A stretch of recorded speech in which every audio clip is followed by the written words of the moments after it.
ये क्या हुआ কারেন্ট গেল ক্লাস শুরু করলাম আর কারেন্টটাই চলে গেল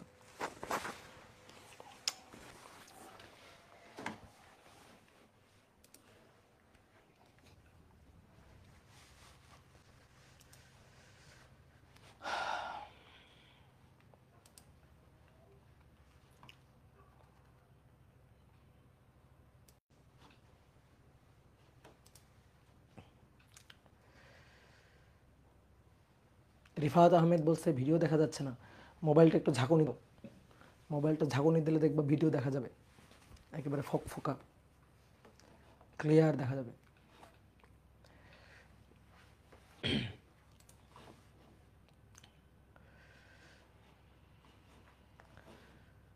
তাহলে যারা ওয়েব অ্যাপে আছো যারা ফেসবুকে আছো একটু কমেন্ট করে জানিয়ে দাও যে আমার ভয়েসটা ঠিকঠাক মতো শুনতে পাচ্ছ কিনা এবং স্ক্রিন ঠিকঠাক মতো দেখতে পাচ্ছ কিনা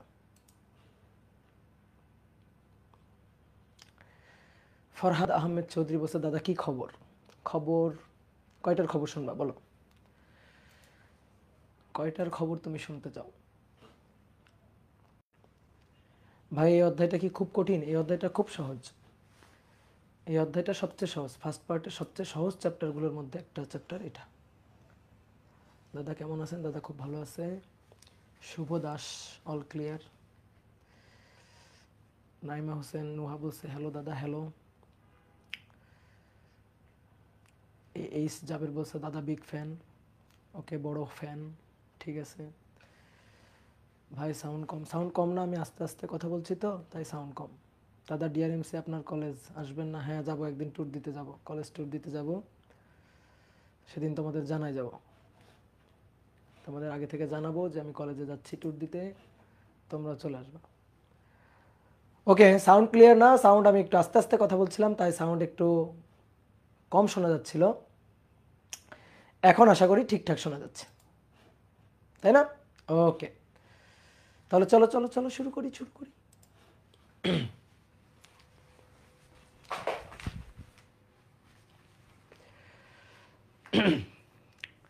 সবাইকে শুভেচ্ছা জানাচ্ছি নিউটনিয়ান বলবিদ্যা অধ্যায়ের দ্বিতীয় ক্লাসে আমরা নিউটনিয়ান বলবিদ্যা অধ্যায়ের অলরেডি একটা ক্লাস করে ফেলছি এবং বেশ বড় একটা ক্লাস করে ফেলছি আমরা গত ক্লাসে নিউটনের সূত্রগুলো শিখছি এবং সেই সূত্রগুলো রিলেটেড ম্যাথ প্রবলেমও আমরা শুরু করছিলাম তারপরে তোমাদের অনেক পড়াই ফেলার কারণে তোমাদের ধৈর্যের বাঁধ ভেঙে যাওয়ার কারণে তোমাদের মাথার তার ছেড়ে যাওয়ার কারণে তাড়াতাড়ি ছুটি দিয়ে দিছিলাম তাই তো তো চলো আজকে আমরা আবার কয়েকটা ম্যাথ প্রবলেম আগে শুরু করি তারপরে দেন আমরা নিউটনের দ্বিতীয় সূত্র নিয়ে একটু কাটাছেঁড়া করব তারপরে নিউটনের দ্বিতীয় সূত্র থেকে যদি আরও কোনো সূত্র পাওয়া যায় সেইগুলো দিয়ে আমরা পরবর্তীতে আরও কয়েকটা ম্যাথ প্রবলেম সলভ করব তো আজকের ক্লাসে আমরা প্রথমে ম্যাথ প্রবলেম দিয়ে শুরু করব তো আশা করি সবাই ভালো আছো সবাই সুস্থ আছো ঠিক আছে আমরা শুরু করে দিই তাই তো তাহলে আমরা নিউটনিয়ান মেকানিক্সের দ্বিতীয় ক্লাস আজকে করব নিউটনিয়ান বলবিদ্যা দ্বিতীয় ক্লাস খুবই ইম্পর্টেন্ট একটা চ্যাপ্টার প্রথম পত্রে ভেক্টরের পর সবচেয়ে গুরুত্বপূর্ণ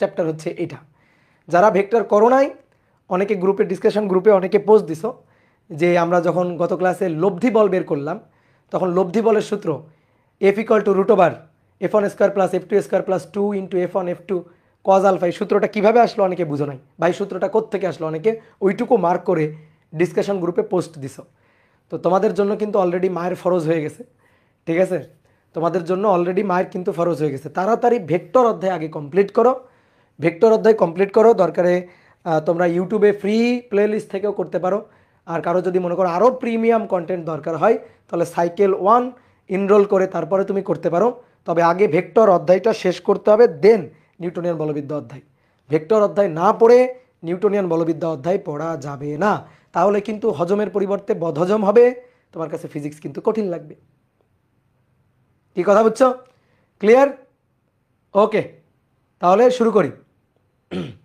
দাদা আপনার শীত লাগে না না রুমের মধ্যে শীত নাই রুমের মধ্যে কোনো শীত নাই এবার আসো দেখো গত ক্লাসে আমরা কয়েকটা ম্যাথ প্রবলেম সলভ করছিলাম তো তারই ধারাবাহিকতায় আরও কয়েকটা ম্যাথ প্রবলেম আমরা সলভ করব তো প্রথম যে প্রবলেমটা সেই প্রবলেমটা আমাদের বলতেছে যে একটি মালবাহী ট্রেন গাড়ি একটি মালবাহী ট্রেন 54 কিলোমিটার পার আওয়ার বেগে চলছে, এত বেগে চলছে। এর 6 × 10⁴ কেজি ভরের একটি অংশ, ভরের একটি বগি বিচ্ছিন্ন হয়ে যায়।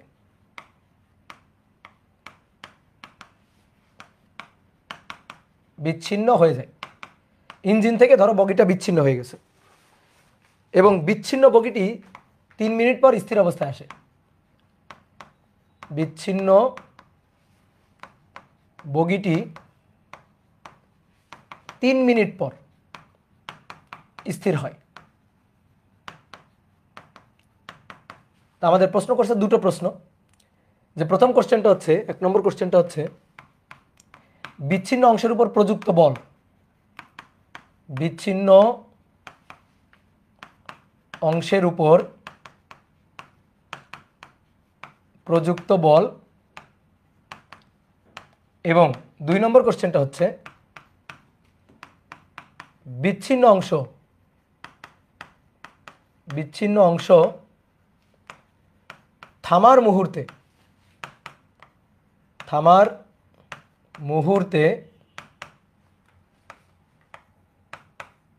2 অংশের মধ্যকার দূরত্ব, বিচ্ছিন্ন অংশ আর গতিশীল অংশ। যখন বিচ্ছিন্ন অংশ থেমে গেছে ওই মুহূর্তে বিচ্ছিন্ন অংশ আর গতিশীল অংশ মানে ইঞ্জিন, তো এই দুইটার মধ্যকার দূরত্ব আমাদের বের করতে বলছে। 2টা পার্ট, কিন্তু খুবই সহজ ম্যাথ, ঠিক আছে। নিউটনের ল বুঝলে তোমার কাছে এই ম্যাথগুলো একেবারে পানি ভাতের মতো। তাহলে আমাদের কি বলছে, একটি মালবাহী ট্রেন, এটা 54 কিলোমিটার পার আওয়ার বেগে চলছে। তো সেই মালবাহী ট্রেনের একটা অংশ ইঞ্জিন থেকে বিচ্ছিন্ন হয়ে গেছে। যে অংশটা বিচ্ছিন্ন হয়ে গেছে ভাই, সেই অংশটার ভর বলে দেওয়া আছে 6 × 10⁴ কেজি। এবার এই বিচ্ছিন্ন অংশটা 3 মিনিট পর থেমে গেছে। কেন থামলো? এই বিচ্ছিন্ন অংশটা 3 মিনিট পর থামলো কেন? দেখো, চিন্তা করো, এইটা হচ্ছে রাস্তা বা রেল লাইন আর কি। রেল লাইনের উপর দিয়ে এই যে রেলটা চলতেছে, আমি এই যে 2টা বগি আঁকলাম, ধরো ইঞ্জিন অংশ, এই প্রথম অংশটা এটা ধরো ইঞ্জিন অংশ, এই যে প্রথম অংশটা ইঞ্জিন অংশ, আর পরবর্তী এই অংশটা হচ্ছে মনে করো যে বাকি যে বগি যেটা বিচ্ছিন্ন হয়ে যাবে। তো এটা চলতেছিল 54 কিলোমিটার পার আওয়ার বেগে, 54 কিলোমিটার পার আওয়ার বেগে চলছিল। তো চলতে চলতে কি হয়েছে, মাঝখান দিয়ে বিচ্ছিন্ন হয়ে গেছে। এই যে মাঝখান দিয়ে বিচ্ছিন্ন হয়ে গেছে, বিচ্ছিন্ন হয়ে এই ইঞ্জিন অংশ চলে গেছে। আর এই বিচ্ছিন্ন অংশ 3 মিনিট পর থেমে গেছে। তো বিচ্ছিন্ন অংশ সাথে সাথে থামলো না কেন? যখন বিচ্ছিন্ন হয়ে ইঞ্জিন চলে গেছে, দেখো, যখন বিচ্ছিন্ন হয়ে ইঞ্জিন চলে গেল, তো সাথে সাথে ওই অংশটা থামলো না কেন? বলো, আমার বুঝাও, সাথে সাথে ওই অংশটা কেন থামে নাই? এই যে এটা হচ্ছে ইঞ্জিন অংশ চলে গেছে। তাহলে বিচ্ছিন্ন অংশ যেটা, এই যে বগিটা, এই বিচ্ছিন্ন বগি অংশ এটা সাথে সাথে থামেনি কেন? কারণ প্রথমে তো ওই পুরো সিস্টেমটাই, এই যে মালবাহী ট্রেনের পুরো অংশটাই তো 54 কিলোমিটার পার আওয়ার বেগে চলছিল। তাহলে গতি জড়তায় ছিল। তাহলে যখন বিচ্ছিন্ন হয়ে গেল, সেই মুহূর্তে কিন্তু এই অংশের একটা বেগ আছে। তো সেই বেগটা কত? সেই বেগটা হচ্ছে 54 কিলোমিটার পার আওয়ার। এই যে বিচ্ছিন্ন যে অংশ, বিচ্ছিন্ন অংশের বেগ হচ্ছে 54 kilometre per hour, 54 kilometre per hour. এটা তো ধরো বিচ্ছিন্ন হয়ে ইঞ্জিন অংশ বিচ্ছিন্ন হয়ে চলে গেছে, এই যে এটা ইঞ্জিন অংশ, এটা বিচ্ছিন্ন হয়ে চলে গেছে, ঠিক আছে। ইঞ্জিন অংশটা বিচ্ছিন্ন হয়ে চলে গেছে। আর এই অংশটার বেগ 54 কিলোমিটার পার আওয়ার। কিন্তু এরপরে কি হবে? এরপরে তো এই অংশের সাথে ইঞ্জিনের সাথে লেগে নেই। ইঞ্জিন কিন্তু 54 কিলোমিটার পার আওয়ার বেগে চলে গেছে। এই যে ইঞ্জিন, এটা কিন্তু 54 কিলোমিটার পার আওয়ার বেগ নিয়ে চলে গেছে। কিন্তু এই যে বিচ্ছিন্ন অংশটা তো আর ওই ইঞ্জিন অংশের সাথে লেগে নেই যে 54 কিলোমিটার পার আওয়ার বেগে যাবে। এইটা কি করছে? এই যে রাস্তাটা, এই যে রেল লাইন, এই রেল লাইনের তলে মানে ঘর্ষণ আছে, ফ্রিকশন ফোর্স আছে। এই ফ্রিকশন ফোর্সের কারণে এর উপর বল প্রযুক্ত হয়েছে। তাহলে এর উপর বল প্রযুক্ত হইলে, বিরুদ্ধে যদি এভাবে বল প্রযুক্ত হয়, বাধাদানকারী বল যদি প্রযুক্ত হয়, তাহলে আস্তে আস্তে কি হবে? এই অংশের বেগটা কমতে থাকবে, কমতে 54 কিলোমিটার পার আওয়ার, এখান থেকে কমতে এক সময় যখন বেগটা 0 হয়ে যাবে, তখন কিন্তু এই অংশটা থেমে যাবে। যখন বেগটা 0 হয়ে যাবে তখন এই অংশটা থেমে যাবে। তাহলে ধরো এই যে এই অংশটা এখানে গিয়ে থেমে গেছে, এই যে এখানে গিয়ে থেমে গেছে। তাহলে এই পয়েন্টে তার আদি বেগ ছিল এই যে 54 কিলোমিটার পার আওয়ার, এই যে আদি বেগটা 54 কিলোমিটার পার আওয়ার ছিল। তাহলে এখানে এসে থেমে গেছে, তাহলে থেমে গেছে, শেষ বেগ 0। তাহলে এইটা 54 কিলোমিটার পার আওয়ার, এটা হচ্ছে আদি বেগ। ইউ। কি ক্লিয়ার? কতক্ষণ সময় লাগছে থামতে? 3 মিনিট সময় লাগছে। তাহলে তুমি সময় জানতেছো, আদি বেগ জানতেছো, শেষ বেগ থেমে গেছে জানতেছো, তাহলে তুমি এখান থেকে মন্দন বের করতে পারবা না। আর এই বিচ্ছিন্ন অংশের ভর আমাদের দেওয়া আছে 6 × 10⁴ কেজি ভর দেওয়া আছে। তাহলে আমরা মন্দন বের করতে পারলাম। মন্দন বের করতে পারলে এখান থেকে আমি কত বল, বাধাদানকারী বল F=ma, এটা আমরা বের করতে পারবো না। ওইটাই আমাদের চাইছে। আমাদের বলছে বিচ্ছিন্ন অংশের উপর প্রযুক্ত বল কত, প্রযুক্ত বাধাদানকারী বল কত। কারণ এই বিচ্ছিন্ন অংশ থেমে গেছে। এমন যদি হইতো বিচ্ছিন্ন অংশ 54 কিলোমিটার/আওয়ার বেগে চলে গেছে, তাহলে আমরা বুঝতাম যে হ্যাঁ সমবেগে চলে গেছে, এর উপর কোনো ধরনের কোনো বাহ্যিক বল প্রযুক্ত হয় নাই, কোনো ফ্রিকশন কাজ করে নাই, কোনো বাধাদানকারী বল এর উপর প্রযুক্ত হয় নাই। কিন্তু কি ঘটনা ঘটতেছে? 3 মিনিট পর থেমে গেছে, তাহলে অবশ্যই রাস্তায় একটা বাধাদানকারী বল আছে, অবশ্যই ফ্রিকশন আছে। সেই ফ্রিকশন ফোর্সের মানটা আমাদের বের করতে বলছে। কি ক্লিয়ার? বাধাদানকারী বলের মানটা বের করতে বলছে। তাহলে বাধাদানকারী বলটা F=ma, আমি একটু একবারে হিসাব করতেছি। F=ma, তাহলে এ হচ্ছে v - u/t। এবার আমাদের মান বসাইতে হবে। 54 কিলোমিটার/আওয়ার মানে কত মিটার/সেকেন্ড বলো? ইউ। 54 কিলোমিটার/আওয়ার এটা মানে কত মিটার/সেকেন্ড? তাহলে 54 গুণ এই যে এইভাবে কনভার্ট করতে হয়, কিলোমিটারকে মিটার করব, মিটার করার পরে তাকে মিটার সেকেন্ড কনভার্ট করব। তাহলে মানে এই যে কিলোমিটারকে মিটার করলাম 1000 দিয়ে গুণ দিয়ে, আর আওয়ারকে সেকেন্ড করলাম, তাহলে 3600 দিয়ে ভাগ দিলাম। দেখবা হিসাব করে 15 মিটার/সেকেন্ড আসবে। এগুলো মুখস্থ রাখবা। 54 কিলোমিটার/আওয়ার মানে 15 মিটার/সেকেন্ড, 36 কিলোমিটার/আওয়ার মানে 10 মিটার/সেকেন্ড। এগুলো মুখস্থ থাকে নর্মালি, তাই না? তাহলে এবার এখানে মান বসাও। 6 × 10⁴, ভি এর মান 0 মাইনাস ইউ এর মান হচ্ছে 15, আর এই যে টি এর মান, টি কত? 3 মিনিট। তাহলে 3 × 60। তাহলে কত আসছে বলো? কত আসছে? তোমরা অনেকে উত্তর বের করছো, উত্তর বের করছো? কত আসছে? 5000। তোমাদের বিশ্বাস করলাম, কিন্তু ভুলভাল উত্তর পেলো না। 5000 নিউটন। দেখো অনেকে বলতে ভাই এখানে তো একটা মাইনাস আসবে সামনে। মাইনাসটাও যে মন্দন, তো এখান থেকে যে মন্দন, এই কারণে মাইনাস আসতেছে। তুমি আলাদা করে যদি এর মানটা, মন্দনের মানটা কত এটা বের করে নিয়ে এখানে বসাইতা, তখন আবার কিন্তু মানটা প্লাসই লিখতা। তো ব্যাপারটা হচ্ছে কি, মাইনাস প্লাস দিয়ে কিছু মিন করে না। আমরা বলের মান কত, বাধাদানকারী বলের মানটা কত, তো বাধাদানকারী বলের মান, বাধাদানকারী বল, ঠিক আছে, বাধা দানকারী বলের মানটা কত, সেই বলের মানটা হচ্ছে 5000 নিউটন। অনেকেই মাইনাস দিব কি দিব না এই নিয়ে অনেক প্যারা খায়। বিশেষ করে মনে করো যে আমাদের মনে করো 9-10-এর টিচারও তোমাদের মনে অনেক কনফিউশন এখান থেকে রেখে দেয়। মাইনাস দিতে হবে কেন? কারণ বাধাদানকারী বল, ঠিক আছে, বাধাদানকারী বল এই কারণে মাইনাস দিতে হবে, মাইনাস না দিলে হবে না, এরকম কথা বুঝছো আমরা ছোটবেলা থেকে শুনে আসি। এই সব ভুয়া কথা, ঠিক আছে। মাইনাস দিয়ে বাধাদানকারী বল বুঝাইতে হবে না। আমি তো বলতেছি বাধাদানকারী বল, কারণ গতি প্রতিরোধকারী বল, মন্দনজনিত বল বলেই তো দিলাম। এবার বলের মানটা কত? বলের মান হচ্ছে 5000 নিউটন। বলের মানের আগে মাইনাস দিয়ে কিচ্ছু মিন করে না। বলের মান কোনোদিন -5000 নিউটন হইতে পারে না। একটা ভেক্টর রাশির মান কোনোদিন -5000 নিউটন, মানে ভেক্টর রাশির মান কোনোদিন মাইনাস হইতে পারে না।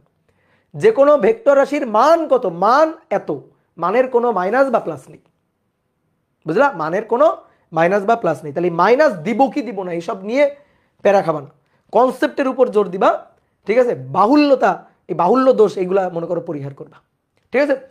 এইবার আসো নেক্সট, দ্বিতীয় অংশ বলছে বিচ্ছিন্ন অংশ থামার মুহূর্তে দুই অংশের মধ্যকার দূরত্ব কত? বিচ্ছিন্ন অংশ থামতে কতক্ষণ সময় লাগছে? বিচ্ছিন্ন অংশ থামতে কতক্ষণ সময় লাগছে? বিচ্ছিন্ন অংশ থামতে সময় লাগছে 3 মিনিট, তাই না? কোত্থেকে বিচ্ছিন্ন হয়েছে? ধরো এইখান থেকে বিচ্ছিন্ন হয়েছে, এই যে এখান থেকে।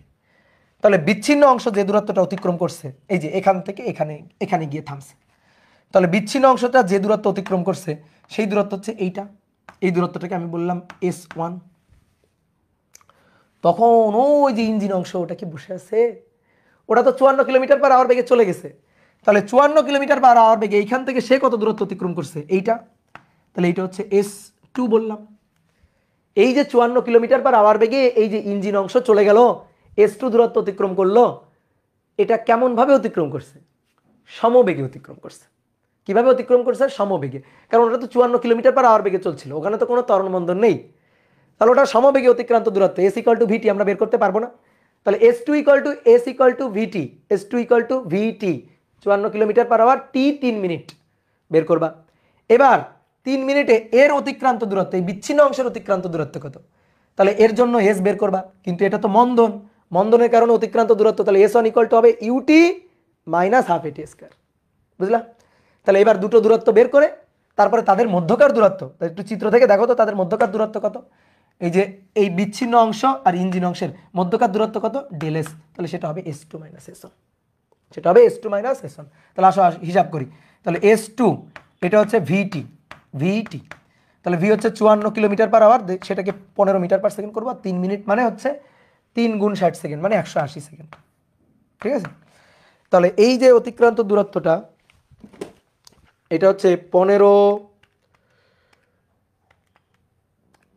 15 গুণ 180, তাহলে 2700 মিটার, এটা হচ্ছে 2700 মিটার, ঠিক আছে। এবার S1 হচ্ছে কোন অংশের বিচ্ছিন্ন অংশের, তো বিচ্ছিন্ন অংশের আদি বেগ U 54 kilometre per hour, S equal to UT minus half এটি স্কোয়ার, তাহলে 15t 180 মাইনাস হাফ ইন্টু এ, মন্দন কত এই যে এখানে বের করছিলাম, কিন্তু মন্দন হচ্ছে 15 ভাগ 3 গুণ 60 আর কি, ঠিক আছে। মন্দন মানে মন্দনের মান 15 ভাগ 3 গুণ 60 বা 180, 15 ভাগ 180, এটা হচ্ছে মন্দন, বুঝছো। এই যে মন্দনের মানটা এই যে এটা V minus you by T, মন্দনের মানটা নিয়ে বসালাম। মনে করে ভাই মাইনাস সহ কেন বসালেন না, মাইনাস সহ কেন বসাবো, মাইনাস তো দিলাম এখানে, এই মাইনাসটা কেন দিলাম, মন্দন এই কারণেই তো মাইনাসটা এখানে দিলাম, তাই না। মাইনাসটা কেন দিলাম, মন্দন বলেই তো মাইনাসটা দিলাম। আবার যদি তুমি এখানে মাইনাস দাও তো মাইনাসে মাইনাসে প্লাস হয়ে যাবে, তখন তো ঝামেলা হয়ে যাবে।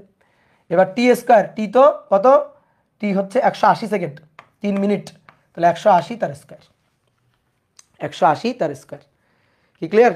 তাহলে 15 গুণ 180 বিয়োগ 0.5 ইন্টু 15 নিচে 180 গুণ 180 স্কোয়ার, তাহলে 1350 মিটার, তাহলে ডেল এস হবে S2 মাইনাস S1, তাহলে 2700 বিয়োগ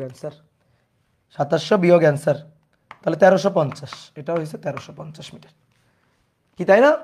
বলো তোমরা কি 4050 কেন বলতেছিলা, অনেকে বলতেছো 4050, এটা কি একজনের দেখা দেখি অনেকে বলতেছো, তাই না। 1350 4050 কেমন হলো। তাহলে আমি আরেকবার বলি, শোনো, এখানে যখন বিচ্ছিন্ন হয়ে ইঞ্জিন তো দৌড় দিছে, ইঞ্জিন অংশ 54 কিলোমিটার পার আওয়ার বেগে দৌড় দিছে, তাই না। ইঞ্জিন অংশ 54 কিলোমিটার পার আওয়ার বেগে দৌড় দিছে সমবেগে, তাহলে ইঞ্জিন অংশের অতিক্রান্ত দূরত্ব S equal to VT, S2 equal to VT. কিন্তু বিচ্ছিন্ন যে অংশ, সেই অংশের আদি বেগ ছিল 54 কিলোমিটার পার আওয়ার। এবার রাস্তার ফ্রিকশন কাজ করতেছে, বাধাদানকারী বল কাজ করতেছে, মন্দন দিচ্ছে, আস্তে আস্তে আস্তে আস্তে আস্তে আস্তে তার বেগটা কমতে থাকবে, কমতে কমতে একসময় থেমে যাবে। তাহলে মন্দনের কারণে সে কতটুকু দূরত্ব অতিক্রম করে তারপরে গিয়ে থামলো, সেটা হচ্ছে S1, বের করে দুটা বিয়োগ করে দিব। বলছে যে এই বিচ্ছিন্ন অংশ যখন থামলো, এই যে এখানে থামলো, যে মুহূর্তে থামলো সেই মুহূর্তে ইঞ্জিন অংশ আর এই বিচ্ছিন্ন অংশের মধ্যকার দূরত্ব ডেল এস এর মান S2 মাইনাস S1। খুব ইজি, ধাপে ধাপে করবা, চিত্র এঁকে করবা, ম্যাথ হয়ে যাবে। একটা ম্যাথ করার জন্য অবশ্যই একটু চিত্র মাথায় আনবা, দৃশ্যকল্পটা চোখের সামনে ফুটাই তুলবা, দেখবা ম্যাথ পানির মতো সহজ হয়ে যাবে। ঠিক আছে, আশা করি কোনো সমস্যা নাই, কি ক্লিয়ার। ওকে, এবার আসো 2 নম্বর বলা হচ্ছে, এটা সহজ ম্যাথ, এটা তোমরা 19ও করছো, তো চলো আরেকবার করে ফেলি। 45 কিলোমিটার পার আওয়ার বেগে, এত বেগে চলন্ত একজন গাড়ির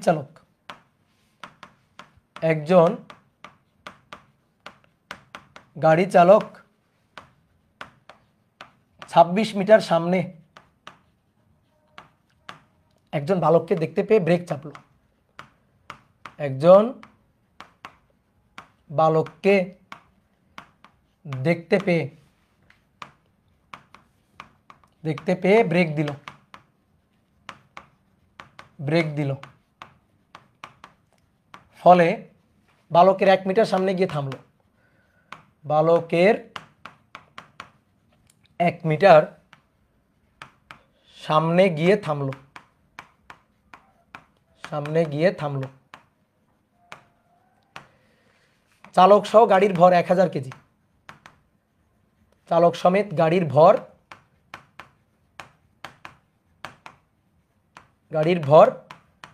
1000 কেজি।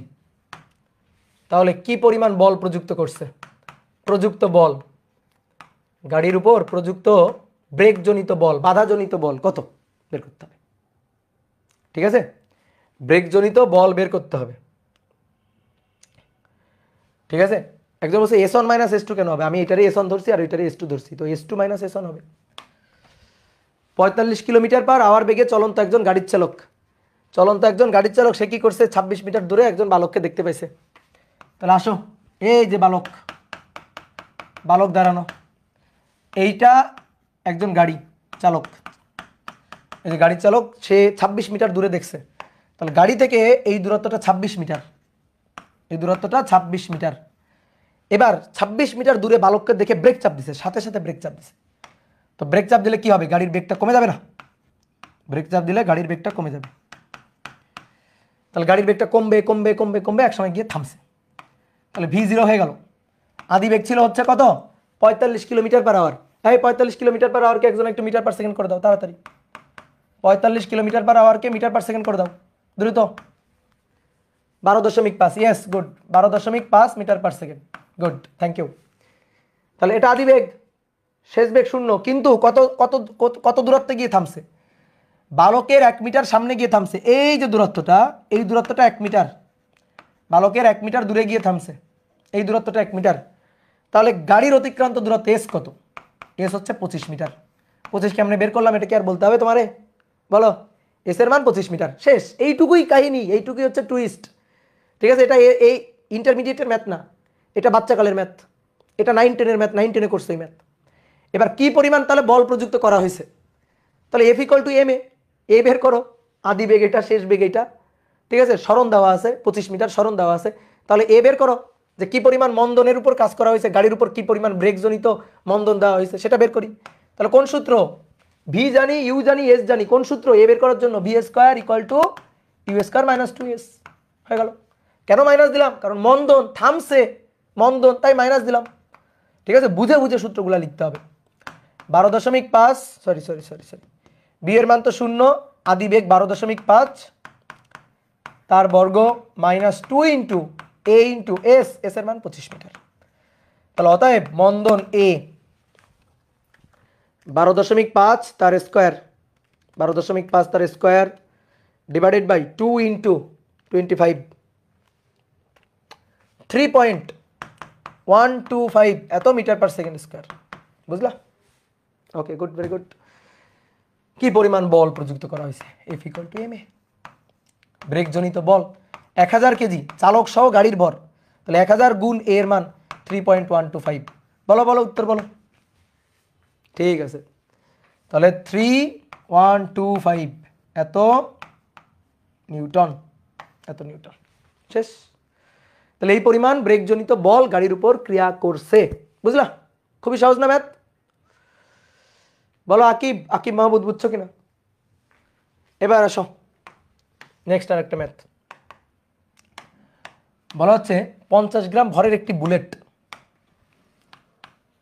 50 গ্রাম ভরের একটি বুলেট 400 মিটার পার সেকেন্ড বেগে কোনো দেওয়ালে প্রবেশ করে, কোনো দেওয়ালে প্রবেশ করে 50 মিটার পার সেকেন্ড বেগে বের হয়ে যায়, 50 মিটার পার সেকেন্ড বেগে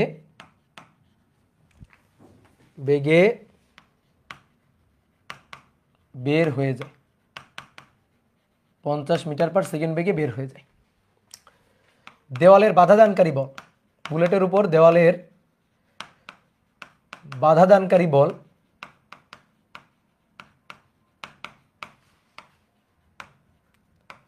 4 × 10⁴ নিউটন, বাধাদানকারী বল এটা। এইবার শোনো, এখান থেকে আমাদের বলছে দেওয়ালের বেধ কত, দেওয়ালের পুরুত্ব কত, দেওয়ালের বেধ বা পুরুত্ব কত। এরপর আরেকটা অংশ বলছে, এই ম্যাথের সাথে আরেকটা অংশ অ্যাড করে দেওয়া হয়েছে, বলা হচ্ছে অপেক্ষাকৃত কম ভরের আরেকটা বুলেট, অপেক্ষাকৃত কম ভরের আরেকটি বুলেট একই বেগে প্রবেশ করে, একই বেগে প্রবেশ করে দেওয়ালের মধ্যে আটকে গেল, দেওয়ালের মধ্যে আটকে গেল, তাহলে এই বুলেটের ভর কত? বুলেটের ভর, ম্যাথটাকে ভালো করে ভিজুয়ালাইজ করবা, ঠিক আছে? একই বেগে একই বলের বিরুদ্ধে, ওই বলের মান কিন্তু একই, ওই যে 4 × 10⁴ নিউটন। তাহলে একই বলের বিরুদ্ধে দাদা বেদ কি? বেদ মানে পুরুত্ব, দেওয়ালের পুরুত্বরে বলে বেদ, ঠিক আছে? তো একই বেগে দেওয়ালের মধ্যে প্রবেশ করছে, একই গড় বলের বিরুদ্ধে দেওয়ালের মধ্যে প্রবেশ করছে, প্রবেশ করে ভেদ করে আর বের হয়ে যাইতে পারে না, সেই শর্তে বুলেটের ভর কত হবে এটা বের করো। তাহলে কি বলছে? প্রথমে ভেঙে ভেঙে করবা। একটা ম্যাথ যদি দেখো অনেক বড়, ঠিক আছে, কিভাবে ফেস করবা তোমরা? যদি দেখো কোনো একটা প্রবলেম অনেক বড়, ভয় পাওয়ার কিছু নেই, ঠিক আছে, ঘাবড়ানোর কিছু নেই, ম্যাথটা ফেস করবা, ফেস করে এটাকে পার্ট বাই পার্ট ভাগ করবা, ঠিক আছে, এবং পার্ট বাই পার্ট ভাগ করে আস্তে আস্তে আস্তে আস্তে সামনে আগাবা। পুরোটুকু একসাথে মাথার মধ্যে নিতে গেলে তুমি ম্যাথ পারবা না। এই যে অনেকে ধরো অনেক সময় প্রশ্ন করো, ভাই আমি ক্লাসে সব কিছু বুঝি কিন্তু একটা ম্যাথ প্রবলেম দিলে আমি সলভ করতে পারি না, আমি বেঁধে যাই। কেন বেঁধে যাই? কারণ তোমার অ্যাপ্রোচটা ঠিক থাকে না। তাই তাহলে তোমার অ্যাপ্রোচ হবে কি? ম্যাথটা পড়ে সুন্দর করে আগে ভিজুয়ালাইজ করবা, তারপরে পার্ট বাই পার্ট ভাগ করে সামনে আগাবা, ধাপে ধাপে ধাপে ধাপে সামনে আগাবা। তো চলো আমরা দেখি, পুরো ম্যাথটা আমাদের পড়তে হবে না, দেখি পড়ি। 50 গ্রাম ভরের একটি বুলেট 400 মিটার/সেকেন্ড বেগে একটা দেওয়ালে প্রবেশ করা শুরু করছে। তাহলে ধরো ভাই এইটা হচ্ছে দেওয়ালটা, হ্যাঁ, তাহলে দেওয়ালের মধ্যে বুলেটটা প্রবেশ করা শুরু করছে। তো বুলেটের ভর দেওয়া আছে 50 গ্রাম, ভালো কথা, 50 গ্রাম ভর, এবং 400 মিটার/সেকেন্ড আদি বেগে, 400 মিটার/সেকেন্ড আদি বেগে দেওয়ালের মধ্যে প্রবেশ করা শুরু করছে, ঠিক আছে? 400 মিটার/সেকেন্ড আদি বেগে দেওয়ালের মধ্যে প্রবেশ করা শুরু করছে, 400 মিটার/সেকেন্ড বেগে দেওয়ালের মধ্যে প্রবেশ করা শুরু করছে। দেওয়ালের মধ্যে যাচ্ছে যাচ্ছে যাচ্ছে যাচ্ছে, তার বেগ কমতে থাকবে, কমতে থাকবে, কমতে কমতে কমতে কমতে এক সময় এখান থেকে যখন দেওয়াল ফুঁড়ে যখন বের হয়ে গেছে, তখন বলতেছে 50 মিটার/সেকেন্ড বেগে বের হয়ে যায়। দেওয়াল ভেদ করে 50 মিটার/সেকেন্ড বেগে বের হয়ে যায়। দেওয়ালের মধ্যে কি ঘটলো? বেগ কমে গেল না? কেন বেগ কমে গেল দেওয়ালের মধ্যে? দেওয়াল চাই বুলেট প্রবেশ করুক না, তাহলে দেওয়াল কি করবে? বাধাদানকারী বল দিবে। তাহলে দেওয়াল এই বুলেটের গতির বিরুদ্ধে বাধাদানকারী বল দিবে, মন্দন দিবে। এই কারণে বেগটা কমতে থাকবে, কমতে কমতে দেওয়াল ফুঁড়ে যখন বের হয়ে গেছে তখন বেগটা হচ্ছে 50 মিটার/সেকেন্ড। দেওয়ালের মধ্যে এই বুলেটটা যে বাধার সম্মুখীন হয়েছে, এই দেওয়ালের মধ্যে বাধাদানকারী যে বলটা এই বুলেটের উপর, সে বাধাদানকারী বলের মানটা দেওয়া আছে 4 × 10⁴ নিউটন। দেওয়ালের মধ্যে বাধাদানকারী বল এইটা, যে এই বাধাদানকারী বলের সম্মুখীন সে হয়েছে। আচ্ছা, এটা ভর, এটা যদি বল হয় তাহলে কি পরিমাণ মন্দন এখানে ক্রিয়া করছে, কি পরিমাণ বাধাদানকারী মন্দন এখানে প্রযুক্ত হয়েছে, সেটা আমরা বের করতে পারবো না। তাহলে A = F/m। মন্দন, এটা ত্বরণ না কিন্তু, হ্যাঁ, মন্দন। বুঝলাম কেমনে? আরে ভাই বেগ কমে গেছে, তো মন্দন না তো কি ত্বরণ? বুঝবো কিভাবে? এভাবে বুঝবো, তাই না?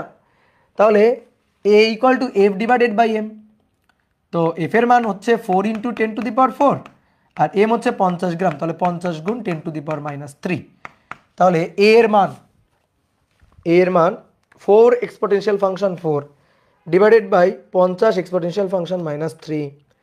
তাহলে হিসাব করলে সায়েন্টিফিক মোডেই লিখি, 8 × 10⁵ এত মিটার/সেকেন্ড²। এইটা হচ্ছে মন্দন। এই মন্দনের সম্মুখীন সে হয়েছে। দেওয়ালের পুরুত্ব মানে অতিক্রান্ত সরণ, এস, দেওয়ালের পুরুত্ব, তাই তো। দেওয়ালের মধ্যে প্রবেশ করছে আদি বেগ ইউ 400 মিটার/সেকেন্ড নিয়ে, ভি শেষ বেগ 50 মিটার/সেকেন্ড বেগ। কত মন্দন প্রযুক্ত হয়েছে এটা? তাহলে এস বের করতে হবে। তাহলে এস বের করার জন্য সূত্রটা লিখে ফেলি। তাহলে v² = u² - 2s। তাহলে ভি এর মানটা 50 তার বর্গ, ইউ এর মানটা 400 তার বর্গ, -2 এর মানটা, এর মান হচ্ছে 8 × 10⁵ গুণ এস। তো এখান থেকে এস এর মান বের করে নিলেই তো কাজ শেষ। তাহলে 400² বিয়োগ 50² ভাগ 2 × 8 এক্সপোনেনশিয়াল ফাংশন 5। তাহলে ভাইয়া এইটা হচ্ছে 9.843 × 10⁻² মিটার, ঠিক আছে? এত মিটার। এটা হচ্ছে দেওয়ালের বেদ, দেওয়ালের পুরুত্ব। বেদ মানে পুরুত্ব, বুঝলাম? তাহলে প্রথম অংশ ডান। দেখো কত বড় ম্যাথের অর্ধেক অংশ করে ফেলছি, এইটুকু পর্যন্ত করে ফেলছি। এইবার কি বলতেছে, বুলেটের ভর কত ছিল? 50 গ্রাম ছিল। অপেক্ষাকৃত কম ভরের একটা বুলেট ওই একই বেগ নিয়ে দেওয়ালের মধ্যে এবার গেঁথে যাওয়া শুরু করে, কিন্তু এবার না দেওয়াল ভেদ করে আর বের হইতে পারবে না। এই শর্ত দিয়ে তোমাকে বলছে যে দেওয়ালের মধ্যে দেওয়াল ভেদ করে বের হইতে পারবে না, দেওয়ালের মধ্যে আটকে থাকে, এই শর্তে তাহলে ভরের মানটা বলো তো দেখি, যে ভরের মানটা কত হবে। তাহলে আসো এবার আবার একটু ব্যাপারটা নিয়ে একটু ভাবি। দেওয়ালের ওই একই দেওয়াল, তাহলে ভাই একই দেওয়াল হলে পুরুত্ব তো একই, পুরুত্ব তো আর বেড়ে যাচ্ছে না বা কমে যাচ্ছে না, তাই না? এই জায়গাটা বুঝতে হবে ভালো করে। পুরুত্ব তো একই, তাহলে পুরুত্ব তো এইটাই। তাহলে তাড়াতাড়ি আগে পুরুত্বের মানটা লিখে নাও। পুরুত্বের মানটা হচ্ছে 9.843 ইন্টু 10⁻² মিটার, এটা তো পুরুত্ব আছে। এবার অপেক্ষাকৃত কম ভরের বুলেটের ভরটা কমে গেছে, ভালো কথা, যে অন্য একটা ভর আসছে, ধরলাম সেই ভরটাই আমি জানি না কত। তাহলে এখানে ওই একই বেগ নিয়ে গাথা শুরু করে, অর্থাৎ 400 মিটার পার সেকেন্ড বেগে প্রবেশ করা শুরু করছে। তাহলে যাচ্ছে যাচ্ছে যাচ্ছে যাচ্ছে যাচ্ছে যাচ্ছে যাচ্ছে যাচ্ছে, কি কি বলবে এবার? দেওয়াল ভেদ করে বের হইতে পারবে না, আটকে যাবে। এবার দেখো দেওয়ালের মধ্যে আটকে যাবে, কই আটকে যাবে বলছে? প্রশ্ন পড়ো, দেখো কই আটকে যাবে, এটা কিন্তু তুমি জানো না। বলছে দেওয়ালের মধ্যে আটকে যাবে, তো দেওয়ালের মধ্যে দেওয়ালের পুরুত্ব আছে, দেওয়ালের মধ্যে কোথায় আটকে যাবে? দেওয়ালের পুরুত্ব, যে এতটুকু দেওয়ালের পুরুত্ব, এই দেওয়ালের মধ্যে কোন জায়গাটায় গিয়ে আটকে যাবে এটা তো আমি জানি না। এখানে গিয়ে আটকে যাইতে পারে, এখানে গিয়ে আটকে যাইতে পারে, এখানে গিয়ে আটকে যাইতে পারে, এখানে গিয়ে আটকে যাইতে পারে, এখানে গিয়ে আটকে যাইতে পারে, এখানে গিয়েও আটকে যাইতে পারে না, এখানে গিয়ে আটকে যাইতে পারে না, এখানে গিয়ে আটকে যাইতে পারে না। আটকে যদি যাইতে হয় তাহলে ভাই এই দেওয়ালের যতটুকু পুরুত্ব, এই পুরুত্বের মধ্যে তাকে আটকে যাইতে হবে। তাহলে আমি একেবারে ধরে নিই একেবারে শেষ সীমানায় গিয়ে আটকে গেছে, যার পরে আর আটকে যাওয়ার কোনো অপশন নেই, আমি ওইটা ধরে নিই। ঠিক আছে, একেবারে শেষ সীমানায় গিয়ে আটকে গেছে, যার পরে আটকে যাওয়ার কোনো অপশন নেই, আমি সেইটা ধরে নিব। তাহলে এখানে গিয়ে আটকে যাইতে পারে, এখানে গিয়ে আটকে যাইতে পারে, এখানে গিয়ে আটকে যাইতে পারে, এখানে গিয়ে আটকে যাইতে পারে, কিন্তু এরপরে আর আটকে যাইতে পারে না। তাহলে আমি ধরে নিলাম একেবারে শেষ সীমানায় গিয়ে আটকে গেছে। তুমি বলতে পারো ভাই আপনার কি কেউ বলছে শেষ সীমানায় গিয়ে আটকে গিয়ে, মানে শেষ সীমানায় গিয়ে আটকে গেছে, এটা কি কেউ বলছে? আপনি কেন ধরলেন? আচ্ছা আসো আমরা ধরে তো নিই, ধরলাম একেবারে শেষ সীমানায় গিয়ে আটকে গেছে, কারণ এর পরে তো আর আটকে যাওয়ার অপশন নেই। দেখি একেবারে শেষ সীমানায় আটকে যাওয়ার জন্য তার ভর কি হইতে হবে, সেইটা তো আগে দেখি। কি কথা বুঝছো? মাঝেও তো আটকে যেতে পারে, হ্যাঁ অবশ্যই মাঝেও তো আটকে যেতে পারে। তো আমি আগে ধরি, ধরো শেষ সীমানায় গিয়ে আটকে গেছে, দেখি তো এইখানে শেষ সীমানায় আটকে গেলে কি হয়। আদি বেগ, শেষ বেগ, স্মরণ। তাহলে যদি শেষ সীমানায় এখানে গিয়ে আটকে যেতে হয়, তাহলে এবার দেখি তো এবার কি পরিমাণ মন্দনের সম্মুখীন হইতে হবে, কি পরিমাণ মন্দনের সম্মুখীন হইতে হবে, এইটা আগে একটু বের করে নিত। একটু কমন সেন্স খাটায় বলো তো, মন্দন আগের চেয়ে বেশি হবে না কম হবে? অবশ্যই বেশি হবে, কারণ আগে 400 মিটার পার সেকেন্ড বেগ নিয়ে গাথা শুরু করে 50 মিটার পার সেকেন্ড বেগ নিয়ে বের হয়ে গেছে, তাই না? 400 মিটার পার সেকেন্ড বেগ নিয়ে গাথা শুরু করে 50 মিটার পার সেকেন্ড বেগ নিয়ে বের হয়ে গেছে। যে মন্দনটা প্রযুক্ত হলো 8 × 10⁵, তা আমি যদি একে 50 মিটার পার সেকেন্ড বেগ নিয়ে বের হইতে দিব না, আমি এখানে থামাই ফেলবো ওকে, তাহলে আরো বেশি মন্দনের সম্মুখীন তাকে করতে হবে, আরো বেশি বাধা দানকারী বল দিতে হবে, তাই না? ব্যাপারটা এরকম না? আরো বেশি মন্দন প্রযুক্ত করতে হবে না? তাহলে মন্দন কিন্তু আগের চেয়ে বেশি হবে, 8 × 10⁵ এর চেয়ে বেশি হবে, এটা আমি কনফার্ম, এটা আমি শিওর। দেখি কত হয়, আসো তাহলে বের করি আগে। তাহলে V square equal to U square minus 2s, খুবই কমন সেন্স। আগে তো 50 মিটার পার সেকেন্ড বেগ নিয়ে বের হয়েছে, এবার তো বের হবে না, আটকে যাবে, বেগ 0 হয়ে যাবে ওইখানে। তাহলে একই পুরুত্বের মধ্যে একই আদি বেগ নিয়ে প্রবেশ করা শুরু করছিল, একই পুরুত্ব একই আদি বেগ, শুধু আগে বেগ ছিল 50 মিটার পার সেকেন্ড বেগে ফুড়ে বের হয়েছে, এবার আটকে যাচ্ছে, তাহলে অবশ্যই মন্দন বেশি প্রযুক্ত হচ্ছে। তাহলে ভি এর মান 0, এটা 400, এটার square minus 2 × a × s, S এর মান 9.843 × 10⁻²। ঠিক আছে, তাহলে এখান থেকে আমি এর মানটা বের করে নিব। তাহলে 400 square divided by 2 × 9.843 exponential function -2, তাহলে এটা হচ্ছে 8.1276 × 10⁵। দেখো বলছিলাম না জানা কথা, সেটাই হয়েছে, মন্দন আরও বেশি। একটা ম্যাথ করে মজা কখন জানো? ম্যাথের উত্তরটা কি হবে তুমি গেস করতে পারতেছো, এবং হিসাব করার পর দেখতেছো তোমার গেস করা জিনিসটার সাথে উত্তর মিলে যাচ্ছে, এটাই হচ্ছে ফিজিক্সের ম্যাথের মজা, বুঝলাম? তো এই মন্দনের সম্মুখীন হইতে হবে। এবার এই মন্দনের সম্মুখীন হইতে হবে, বল কিন্তু ওই আগের বলটাই আছে, বলছে বাধাদানকারী বল ওই একই বল, ঠিক আছে, F × 4 × 10⁴ নিউটন, এই হচ্ছে বাধাদানকারী বল। তাহলে এবার যদি মন্দন এটা প্রযুক্ত হইতে হয়, তাহলে ভর কত হইতে হবে, এমটা বের করতে হবে। তাহলে M = F/A। তাহলে 4 ইন্টু 10⁴ ডিভাইডেড বাই 8.1276 ইন্টু 10⁵। দেখো 49.21 এরকম কিছু একটা আসবে হয়তো। তাহলে 4 exponential function 4 divided by answer, ঠিক আছে, ডিভাইডেড বাই অ্যান্সার, হ্যাঁ ঠিক আছে। তাহলে নর্মাল মেথডে নিলে 0.04921 এত কেজি। গ্রামে যদি কনভার্ট করি 1000 দিয়ে ভাগ দিলে 49.215 গ্রাম, বুঝলা? এইবার কথা হচ্ছে তাহলে ভরের মান হইতে হবে এত। তাহলে চিন্তা করো তো আগে ভর কত ছিল? আগে ভর ছিল 50, আগে ভর বেশি ছিল 50, তার কারণে ফুড়ে বের হয়ে গেছে। ফুড়ে বের হয়ে গেছে কত বেগে? 50 মিটার পার সেকেন্ড বেগে ফুড়ে বের হয়ে গেছে। তাহলে যদি আটকে যাইতে হয় তাহলে বুলেট আরো ছোট হইতে হবে, কারণ ছোট বুলেটের উপর যখন দেখো আগে বুলেটের ভর বেশি, এই বল কাজ করছে, তাহলে ভর বেশি এই বল কাজ করছে, এই কারণে মন্দন কম হয়েছে। এবার বল একই কাজ করতেছে, তাহলে বুলেটের বল কিন্তু একই, এফ কিন্তু একই, F equal two N, F কিন্তু ফিক্সড। তাহলে এ যদি বেশি প্রযুক্ত হয় তাহলে এম তো কম হবেই। তাহলে এবার আরো বেশি মন্দন, তাহলে আরো বেশি মন্দন প্রযুক্ত হলে বুলেটের ভর হইতে হবে কম। তাহলে বুলেটের ভর কম, ঠিক আছে, অপেক্ষাকৃত কম ভরের বুলেট, বুলেটের ভর কম হয়েছে বিধায় বেশি মন্দন কাজ করছে, বেশি মন্দন কাজ করছে বিধায় মনে করো আটকে গেছে, ফুড়ে বের হইতে পারে নাই, তাই না? তাহলে আমরা এখানে ভর বের করলাম যে এইখানে গিয়ে আটকে যাওয়ার জন্য ভরের মান এটা, এখানে গিয়ে আটকে যাওয়ার জন্য ভরের মান এটা। যদি 50 গ্রাম ভর হইতো তাহলে বের হয়ে যাইতো 50 মিটার পার সেকেন্ড বেগে, কিন্তু এই ভরের কারণে এখানে গিয়ে আটকে যাবে। তাহলে ভাই এর চেয়ে যদি কম ভর হয় তাহলে কি হবে? যদি এর চেয়ে কম ভর হয় তাহলে কি হবে? এর চেয়ে যদি একটু কম ভর হয় তাহলে আরো আগে আটকে যাবে, এর চেয়ে যদি আরো একটু কম ভর হয় তাহলে আরো আগে আটকে যাবে, যদি আরো কম ভর হয় আরো আগে আটকে যাবে, আরো কম ভর হয় তাহলে আরো আগে আটকে যাবে, তাই না? বুঝতে পারছো? তাহলে আমরা ধরে নিয়েছিলাম একেবারে শেষ সীমানায় গিয়ে আটকে গেল, ভরের মান যদি এই ভরের তুলনায় কম হয় তাহলে ওই শেষ সীমানার আরো অনেক আগেই আটকে যাবে, এটাই হচ্ছে কাহিনী। কথা বুঝছো? ঠিক আছে, কি ক্লিয়ার? তাহলে আমরা যদি অ্যান্সারটা লিখতে চাই দেওয়ালের মধ্যে আটকে যাওয়ার শর্তে ভরের মান কত, তাহলে ভাই এটা লিখলে হবে না। তুমি যদি অ্যান্সার লিখো এইটা তাহলে কিন্তু তুমি পাবা অর্ধেক মার্ক বা একটু মার্ক পাবা। তুমি যদি অ্যান্সার লিখো এরকম যে দেওয়ালের মধ্যে আটকে যাওয়ার শর্তে ভর হবে, অ্যান্সার যে ভরটা হবে 49.215 গ্রামের সমান সমান অথবা কম, সমান অথবা কম, তাহলে অ্যান্সারটা ঠিক আছে। ঠিক আছে, এই শেষ সীমানার আগে আটকে গেলে এই যে এই কারণেই তো ভরের মান তো 49.215 গ্রাম না, এর চেয়ে কম যে কোনো ভরের বুলেটের জন্য দেওয়ালের মধ্যে সেটা আটকে যাবে, এটাই হচ্ছে কাহিনী। কিন্তু ভাই এর চেয়ে বেশি হলে, এর চেয়ে যদি বেশি হয় তাহলে দেওয়াল ফুঁড়ে বের হয়ে যাবে, দেওয়ালের মধ্যে আর আটকে রাখা যাবে না। তাহলে এটাই হচ্ছে কথা। দাদা এই চ্যাপ্টার করার আগে কি গতিবিদ্যা করে নিতে হবে? এই চ্যাপ্টার করার আগে গতিবিদ্যা করা ফরজ না, করে নিলে ভালো হয়, বাট ভেক্টর ফরজ। ওকে ডান। তাহলে ম্যাথ পানির মতো সহজ, ঠিক আছে, বুঝে বুঝে অ্যাপ্রোচ করতে হবে। ওকে নেক্সট আসো, দেখো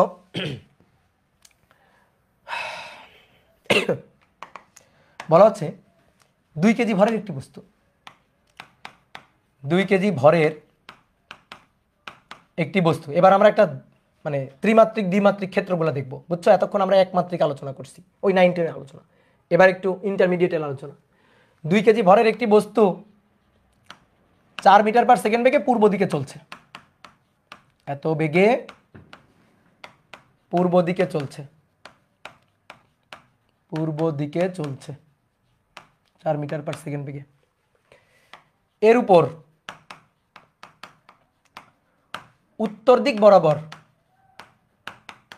উত্তর দিক বরাবর 4 নিউটন বল প্রযুক্ত হলো, উত্তর দিক বরাবর 4 নিউটন বল প্রযুক্ত হলো। কোন দিক বরাবর? উত্তর দিক বরাবর। কত নিউটন? 4 নিউটন বল প্রযুক্ত হলো। এবার আমাদের কোশ্চেন করছে 4 সেকেন্ড পর, 4 সেকেন্ড পর বস্তুর সরণের মান নির্ণয় করো। সরণের মান দেখো, আমরা ম্যাথটা সহজ কঠিন সব নিয়মে করব, একেবারে ভেঙে চুরে। তাহলে বোঝো দেখি কি ঘটনা ঘটতেছে। যখনই দেখবা উত্তর দক্ষিণ পূর্ব পশ্চিমের কথা আছে তখনই তুমি এক টান দিয়ে উত্তর দক্ষিণ আর পূর্ব পশ্চিম একে নেবা, তারপরে বাকি কথা। উত্তর দিক, দক্ষিণ দিক, এটা যদি পূর্ব হয় তাহলে এটা আমার পশ্চিম দিক। কেউ পূর্ব পশ্চিম কিন্তু তোমার মতো করে নিতে পারো, আমার কোনো আপত্তি নাই।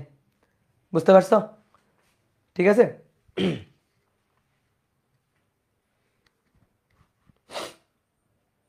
ঠিক আছে, তাহলে এবার আসো, বলা হচ্ছে 2 কেজি ভরের একটা বস্তু, ধরো এই বস্তুটার ভর 2 কেজি, এই বস্তুটা 4 মিটার পার সেকেন্ড বেগে পূর্ব দিকে চলতেছিল। আদিতে তার বেগ ছিল 4 মিটার পার সেকেন্ড বেগে পূর্ব দিকে, এভাবে চলতেছিল। এবার কি করা হয়েছে জানো? এর উপর উত্তর দিক বরাবর 4 নিউটন বল প্রযুক্ত করা হয়েছে। উত্তর দিক বরাবর 4 নিউটন বল প্রযুক্ত করা হয়েছে, উত্তর দিক বরাবর 4 নিউটন বল উত্তর দিক বরাবর প্রযুক্ত হয়েছে। এই হচ্ছে ঘটনা। তাহলে বল প্রযুক্ত হয়েছে, আর বল প্রযুক্ত হলে তো বস্তুর সমবেগে যাবে না, বস্তু তো 4 মিটার পার সেকেন্ড বেগে আর এক্স অক্ষ বরাবর চলবে না, কারণ বস্তুর উপর বল প্রযুক্ত হয়েছে। তো বাহ্যিক বল প্রযুক্ত হলে তো ভরবেগের পরিবর্তন ঘটবেই, বেগের পরিবর্তন ঘটবে, মানের পরিবর্তন, দিকেরও পরিবর্তন ঘটতেই পারে। তাহলে এবার বস্তুর ভরবেগের পরিবর্তন ঘটবে, 4 সেকেন্ড পর বস্তুর সরণ বের করতে বলছে, আমাদের সরণের মান বের করতে বলছে। তো দেখো আগে একটু ব্যাটটা বুঝি। তুমি চিন্তা করো তো, একটা মার্বেল, ধরো একটা মার্বেল গোড়ায় এদিকে যাচ্ছে 4 মিটার পার সেকেন্ড বেগে। তুমি একটু চিন্তা করে দেখো, তুমি যদি এই মার্বেলটাকে এই দিক বরাবর ধাক্কা দাও, তাহলে মার্বেলটা কি আর এই দিক বরাবর যাবে? বলো তো, বলো যাবে? চিন্তা ভাবনা করে বলো তো। না, যাবে না। মার্বেলটা কি হবে? সাথে সাথে সাথে সাথে মার্বেলটা উপরের দিক বরাবর চলে যাবে সাথে সাথে? না, তাও না। কারণ মার্বেলটা এই দিক বরাবর যাচ্ছিল, তুমি যদি তাকে এই দিক বরাবর ধাক্কা দাও, সাথে সাথে এদিক বরাবর যাবে না। স্থির ছিল, এদিক বরাবর ধাক্কা দাও তাহলে সাথে সাথে এদিক বরাবর চলে যাবে। স্থির যদি থাকে, ধাক্কা দিলে সাথে সাথে এদিক বরাবর চলে যাবে। কিন্তু যেহেতু তার এই দিক বরাবর একটা বেগ ছিল, তার এই দিক বরাবর একটা গতি জড়তা ছিল, তুমি ধাক্কা দিলে সাথে সাথে এই দিকে যাবে না। সে কি হবে জানো? এভাবে বাঁকতে বাঁকতে বাঁকতে বাঁকতে তারপরে এইদিকে যাবে, এভাবে বেঁকে গিয়ে এদিকে চলে যাবে। মানে ব্যাপারটা হচ্ছে কি, যে সামনের দিকে যাইতে যাইতে, এদিকে যাইতে যাইতে সে ওই দিকে সরতে থাকবে, এদিকে যাইতে যাইতে ওইদিকে সরতে থাকবে, এরকম, এদিকে যাইতে যাইতে ওইদিকে সরতে থাকবে, এরকম এরকম ভাবে চলে যাবে। তার গতিবেগটা হবে, গতির দিকটা হবে এরকম। তো আসো আমরা দেখি একটু হিসাব নিকাশটা বোঝার চেষ্টা করি। দেখো এটা দ্বিমাত্রিক একটা ক্ষেত্র। এই যে উত্তর দক্ষিণ বরাবর এটা মানে ওয়াই অক্ষ আর কি, ঠিক আছে। আর এই পূর্ব পশ্চিম বরাবর মানে এটা ভাই এক্স অক্ষ। পূর্ব পশ্চিম বরাবর এই দিকটা হচ্ছে এক্স অক্ষ বরাবর দিক। তাহলে দেখো এই দিক বরাবর তার একটা আদিবেগ ছিল অলরেডি 4 মিটার পার সেকেন্ড, এই দিক বরাবর তার অলরেডি একটা আদিবেগ ছিল। তাহলে আদিবেগ কিন্তু এক্স অক্ষ বরাবর অলরেডি আছে, এক্স অক্ষ বরাবর আদিবেগ ইউএক্স। ইউএক্স কেউ যদি আমার আমার মানে কারো যদি মনে হয় ভাই আমি এই দিকে পূর্ব ধরবো, আমার কোনো আপত্তি নাই, একই জিনিস আসবে। তাহলে এর আদিবেগ ইউএক্স 4 মিটার পার সেকেন্ড। ভালো করে বুঝিও, এই বেগটা কোন অক্ষ বরাবর? এক্স অক্ষ, ওয়াই অক্ষ বরাবর না এক্স অক্ষ বরাবর? এক্স অক্ষ বরাবর। তাহলে আদিবেগ 4 মিটার পার সেকেন্ড এক্স অক্ষ বরাবর। ভাই আদিতে আদিতে একেবারে শুরুতে ইনিশিয়ালি ওয়াই অক্ষ বরাবর কি কোনো বেগ ছিল? না, ওয়াই অক্ষ বরাবর বেগ ছিল 0। মানে এটা দ্বিমাত্রিক একটা ক্ষেত্র, একবার এক্স অক্ষ আর একবার ওয়াই অক্ষের হিসাব করতে হবে। ঠিক আছে, মাইনাস হবে তো, হ্যাঁ মাইনাস দিতে পারো, আমি বেগের মানটা শুধু লিখছি, কোনো ব্যাপার না, মাইনাস দিতে পারো, কোনো সমস্যা নেই। ঠিক আছে, যদি মাইনাস দিতে চাও দিতে পারো, কিন্তু কেউ যদি এইদিকে নিত তাহলে সে কিন্তু প্লাস দিত। ঠিক আছে, কোনো সমস্যা নেই, কেউ যদি মাইনাস দিতে চাও দিতে পারো। আচ্ছা, যে বেগের মানটা মাইনাস দিতে চাও দিতে পারো, কোনো সমস্যা নেই আমার। ঠিক আছে, তাহলে এটা ইউএক্স, এটা ইউওয়াই। এবার বল যেটা প্রযুক্ত হয়েছে সেটা কোন দিক বরাবর? ওয়াই অক্ষ বরাবর। তাহলে ওয়াই অক্ষ বরাবর বল প্রযুক্ত হয়েছে, এফ ওয়াই এর মান হচ্ছে 4 নিউটন। ওয়াই অক্ষ বরাবর বল প্রযুক্ত হয়েছে। এক্স অক্ষ বরাবর কি কোনো বল প্রযুক্ত হয়েছে? না, এক্স অক্ষ বরাবর বল হচ্ছে 0। তাহলে বল যদি পেয়ে যায় তাহলে ত্বরণ পেয়ে যাব, কারণ ভর দেওয়া আছে 2 KG. F equal to M A. তাহলে এক্স অক্ষ বরাবর এর ত্বরণ কত? 0। বলই তো নেই এক্স অক্ষ বরাবর, তো এক্স অক্ষ বরাবর ত্বরণ করতে আসবে 0। ওয়াই অক্ষ বরাবর ত্বরণ কত? ওয়াই অক্ষ বরাবর ত্বরণ আছে বল 4 ভাগ ভর 2। ওয়াই অক্ষ বরাবর বল ভাগ বস্তুর ভর 2, তাহলে 4 ভাগ 2 কত?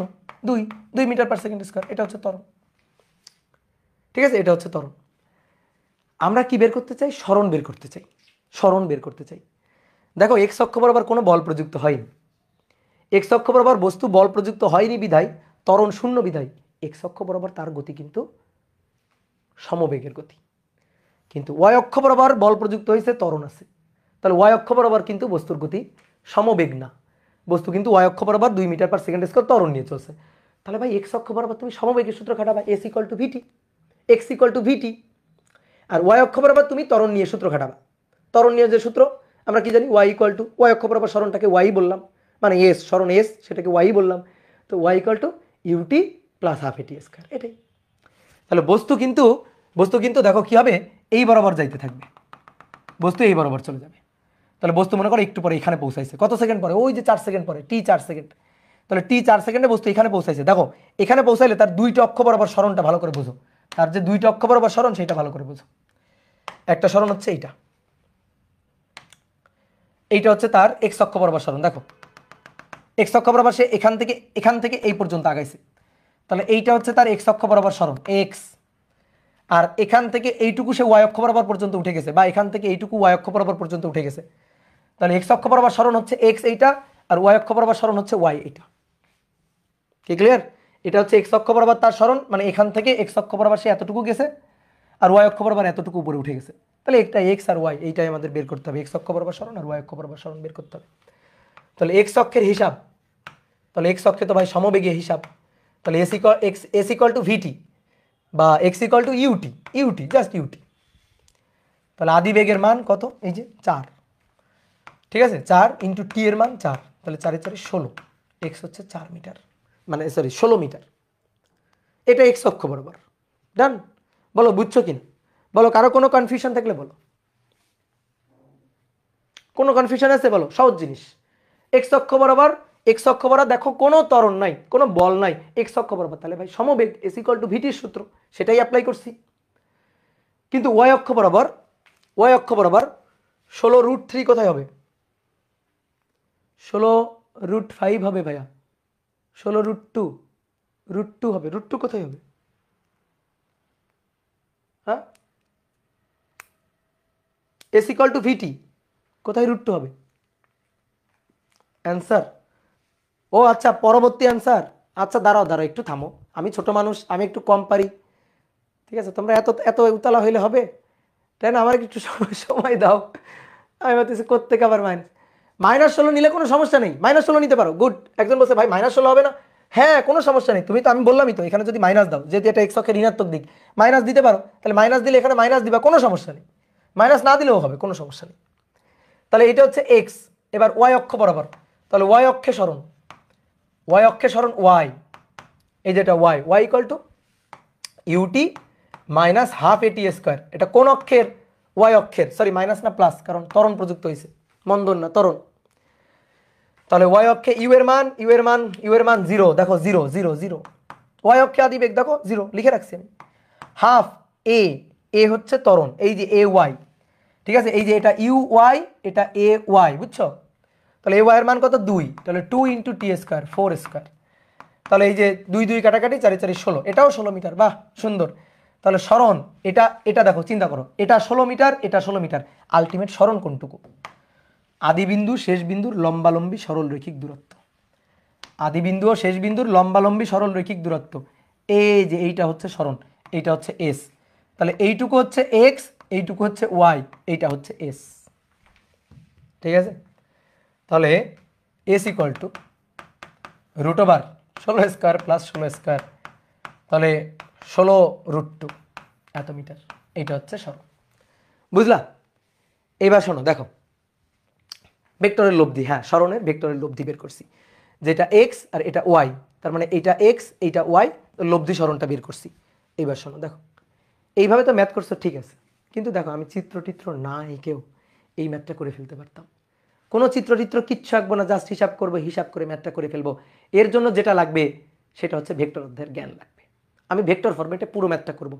কি দরকার পড়ছে আমার একবার এক্স অক্ষের হিসাব করতে, একবার ওয়াই অক্ষের হিসাব করতে? আমি এটা করতে যাবই না, একবার এক্স অক্ষ একবার ওয়াই অক্ষ, কোনো কিছুই আমি হিসাব করব না, আমি পুরো ভেক্টর ফরম্যাটে একবারে অ্যান্সার বের করে ফেলবো। এটা আমি পারি কিনা? উত্তর হচ্ছে হ্যাঁ আমি পারবো। ঠিক আছে ভাইয়া, ফিজিক্স পারি না, ফিজিক্স পারি না এই কথা বললে মায়ের হবে, ঠিক আছে? এখান থেকে মনে করো যে মনে হয় তোমার পিসি ভেঙে, মোবাইল ভেঙে ঢুকে তারপর এভাবে মারবো, ফিজিক্স পারি না। তুমি সাইকেলের কোর্স এনরোল করছো, আবার বলো ফিজিক্স পারি না। এরপরে যদি তুমি ফিজিক্স না পারো, তাহলে তোমার কাউরান বাজারে কলা বিক্রি করতে বসাই দিব। ঠিক আছে, তাহলে এবার আসো দেখো একবারে অর, দেখো ভেক্টর ফরম্যাটে কত ইজিলিতে করা যায়। তুমি আমাকে বলো পুরো আদিবেগ ভেক্টরটা বলো, আদিবেগ ভেক্টরটা একেবারে ভেক্টর ফরম্যাটে বলবা, আদিবেগ ভেক্টর। ঠিক আছে, আদিবেগ ভেক্টর একেবারে ভেক্টর ফরম্যাটে বলবা। তাহলে কি বলা ছিল, একটি বস্তু পূর্ব দিকে 4 মিটার/সেকেন্ড বেগে চলছে। তাহলে পূর্ব দিককে আমি ধরলাম এক্স অক্ষ। ঠিক আছে, পূর্ব দিককে মানে এটাকে আমরা এক্স অক্ষ বললে এটা মাইনাস এক্স অক্ষ আর কি, এটা মাইনাস এক্স অক্ষ। তাহলে 4 মিটার/সেকেন্ড। তাহলে দেখো তো U X I cap plus U Y J cap, এটাই তো বেগ ফরম্যাট। তাহলে এটা হচ্ছে এই যে -4 আই ক্যাপ আর ওটা জিরো নাই, এটা হচ্ছে আদিবেগ। এবার আসো বল, তাহলে বলটা উত্তর দিক মানে প্লাস ওয়াই অক্ষ। ওকে, তাহলে এটা হচ্ছে F X I cap plus F Y J cap. তো এক্স অক্ষ বরাবর বল তো প্রযুক্ত করি নাই, এটা 0। তাহলে ওয়াই অক্ষ বরাবর বল প্রযুক্ত করছি, তো ওয়াই অক্ষ বরাবর প্রযুক্ত বল কত, 4 নিউটন। তাহলে 4 জে ক্যাপ এত নিউটন। ডান। তাহলে এটা ইউ এটা এফ, তাহলে এ পাবো না, এ ত্বরণ, তো এফ ডিভাইডেড বাই এম, তাহলে এটাকে ভাগ দাও এম দিয়ে, এটাকে ভাগ দিবা এম দিয়ে, এম কত কেজি, 2 কেজি। তাহলে 4 জে ক্যাপ ডিভাইডেড বাই 2, তাহলে 2 জে ক্যাপ। দেখো আমি তো তাও ভদ্রতার খাতিরে অনেক কিছু লিখতেছি, এখানে আমি লাইন গ্যাপ দিতে পারি, এক একটা লাইনে এক একবার গ্যাপ দিয়ে দিব। তাহলে এটা 2 জে ক্যাপ, তোমার কি লাগবে, এস লাগবে, আর কোনো সমস্যাই নাই, টি জানা আছে 2 সেকেন্ড। তাহলে এস ইকুয়াল টু ভেক্টর ফরম্যাটে ইউটি প্লাস হাফ এ টি স্কোয়ার, মানে একেবারে ভেক্টর ফরম্যাটে। তাহলে ইউ এর মান এই যে ইউ, দেখো তো -4 আই ক্যাপ গুণ টি, এর মান কত 4 সেকেন্ড, 4 প্লাস হাফ এ হচ্ছে এইটা 2 জে, তাহলে 2 জে ইন্টু টি স্কোয়ার মানে 4 স্কোয়ার। তাহলে আসলে কি পাইলাম, -4 4 16 আই ক্যাপ, আর এখানে কি পাইলাম 2 2 কাটাকাটি, 4 4 16 প্লাস 16 জে ক্যাপ। দেখছো কত সহজ। এবার স্মরণের যদি কেউ তোমার বলে মান বের করো, তাহলে -16 স্কোয়ার মানে 16 স্কোয়ার, তাহলে 16√2 এত মিটার, হ্যাঁ মিটার তো না, মিটার/সেকেন্ড না, মিটার। এই তো ডান। বলো কোনটা ভালো লাগলো বলো। দাদা অতিক্রান্ত দূরত্ব বের করা যাবে কি, অতিক্রান্ত দূরত্ব, হ্যাঁ যাবে, অতিক্রান্ত দূরত্ব বের করা যাবে, প্রাসের অধ্যায় করছি আমরা। ঠিক আছে, বা অ্যাডমিশনে তোমরা করবা, অ্যাডমিশনে করাবো। ঠিক আছে, অতিক্রান্ত দূরত্ব মানে এই যে এই পথের দৈর্ঘ্য, এটা বের করা যাবে কিনা, হ্যাঁ যাবে, লাইন ইন্টিগ্রাল করে বের করা যাবে। ঠিক আছে, তো ওটা ছোট মানুষ না, তুমি ছোট মানুষ না, এখন দরকার নেই আপাতত, আর একটু বড় হও, বড় হলে করবো আমরা। ফিগারে লাইন স্ট্রেট লাইন হলো না কেন, এটা তো প্রাসের গতিপথ হবে, প্রাসের গতিপথের মতো হবে। স্ট্রেট লাইন কেমনে হবে, যাবে আসলে এই পথে যাবে, এই পথে এরকম বেঁকে যাবে, গতিপথটা হবে প্রাসের গতিপথের মতো, একটা পরাবৃত্তের গতিপথ হবে, কিন্তু সরণ হবে এইটা। বুঝতে পারছো, সহজ জিনিস, দেখো ভেক্টর ফরম্যাটে করে ফেলছি, কত মজা। এইবার আসো এই ম্যাথটাই তোমাকে আবার নতুন করে আমি বলতেছি। এই ম্যাথের ক্ষেত্রে গতিপথ কি ধরনের হবে নির্ণয় করো, গতিপথ কেমন হবে, এই ম্যাথটারই 4 নম্বর ম্যাথ, গতিপথ কেমন হবে, গতিপথটা কেমন হবে এটা আমাকে বুঝাই দাও। গতিপথ কেমন হবে মানে উপবৃত্তাকার হবে, সরল রৈখিক হবে, নাকি পরাবৃত্তাকার হবে, নাকি হচ্ছে মানে বৃত্তাকার হবে, মানে বিভিন্ন ধরনের হইতে পারে, তো পথ কেমন হবে।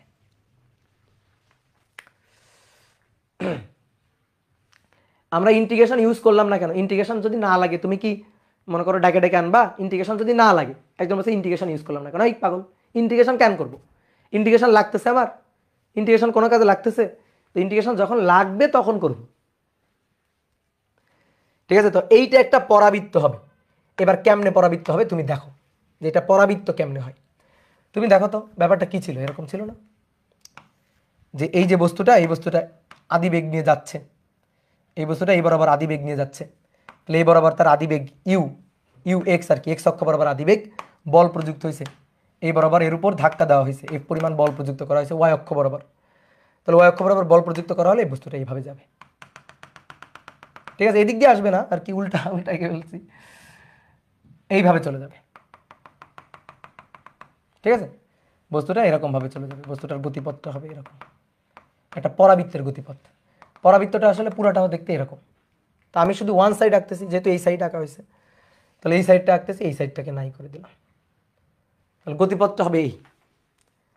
তাহলে গতিপথটা পরাবৃত্ত যে হবে সেটা আমরা বের করব। দেখো গতিপথ বা সঞ্চারপথের সমীকরণ বের করতে গেলে আমাদের লাগবে এক্স আর ওয়াই। সঞ্চারপথ এটা বের করতে গেলে আমাদের লাগবে এক্স আর ওয়াই। এই এক্স আর ওয়াই এই দুইটা পেয়ে গেলে আমরা সঞ্চারপথ পেয়ে যাব।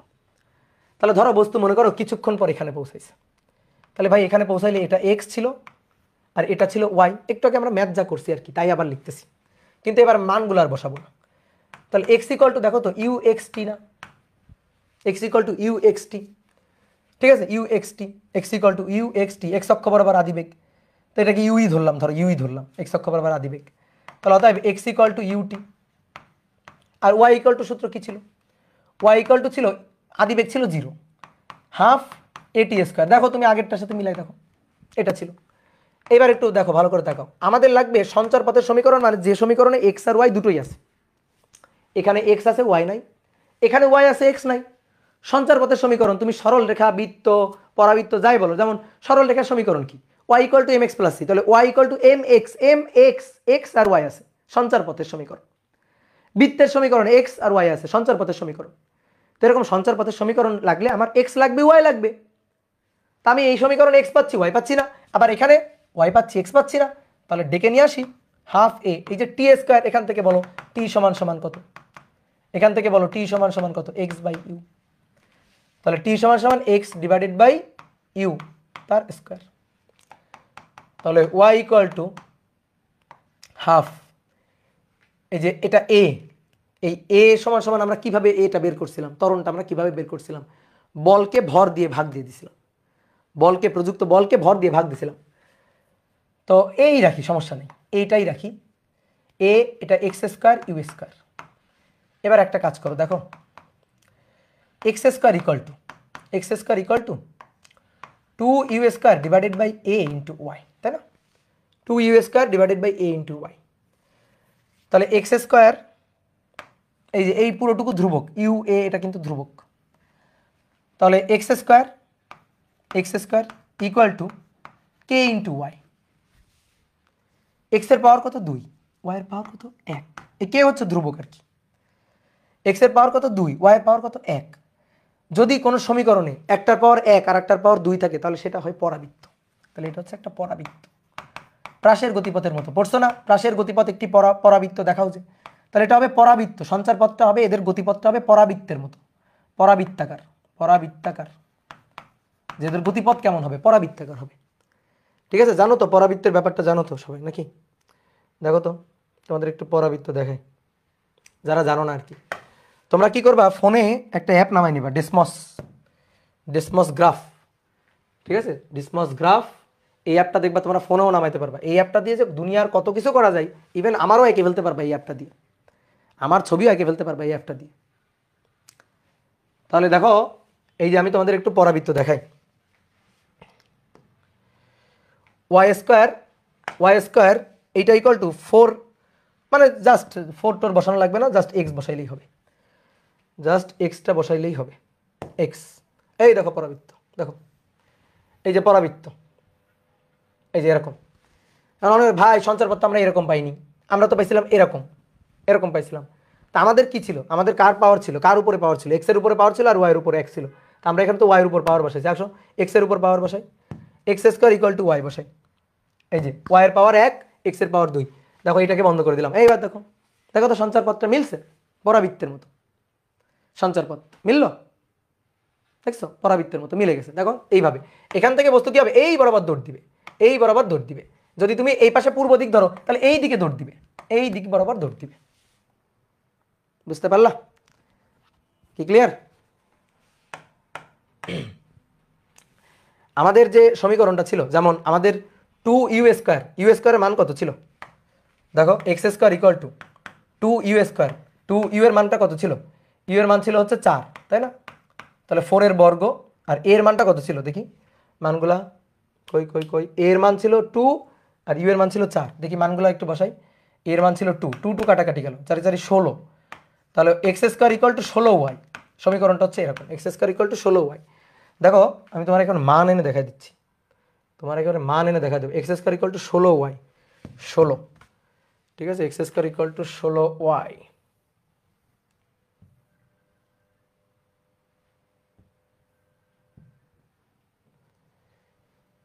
তাহলে এই যে দেখো 4 সেকেন্ডে এখানে এই যে 16 16 দেখছো দেখছো আমি যে এখানে হাত দিছি দেখো দেখো এই যে 4 সেকেন্ড পর এখানে এই দেখো 16 16 ঠিক আছে 4 সেকেন্ড পর যে এখানে এই এই যে 16 16 এক্স আর ওয়াই 16 16,16 দেখছো দেখছো দেখছো তাড়াতাড়ি দেখো এই যে 4 সেকেন্ডে 16,16 দেখলা এই যে কিছুই বুঝো না এই পাগল কিছুই বুঝো নাই এই যে 4 সেকেন্ড পর 16,16 এই যে এক্স এর 16 ওয়াই এর 16 ঠিক একইভাবে এদিকেও তাই দেখো 4 সেকেন্ড পর একটা পয়েন্ট আসবে 16 16 দেখো একটা পয়েন্ট আসবে 16 16 এই যে মাইনাস 16 16 দেখো আসছে ঠিক আছে মাইনাস 16 16 দেখো সেটাই আমরা কিন্তু এনে দেখাইছি বুঝলা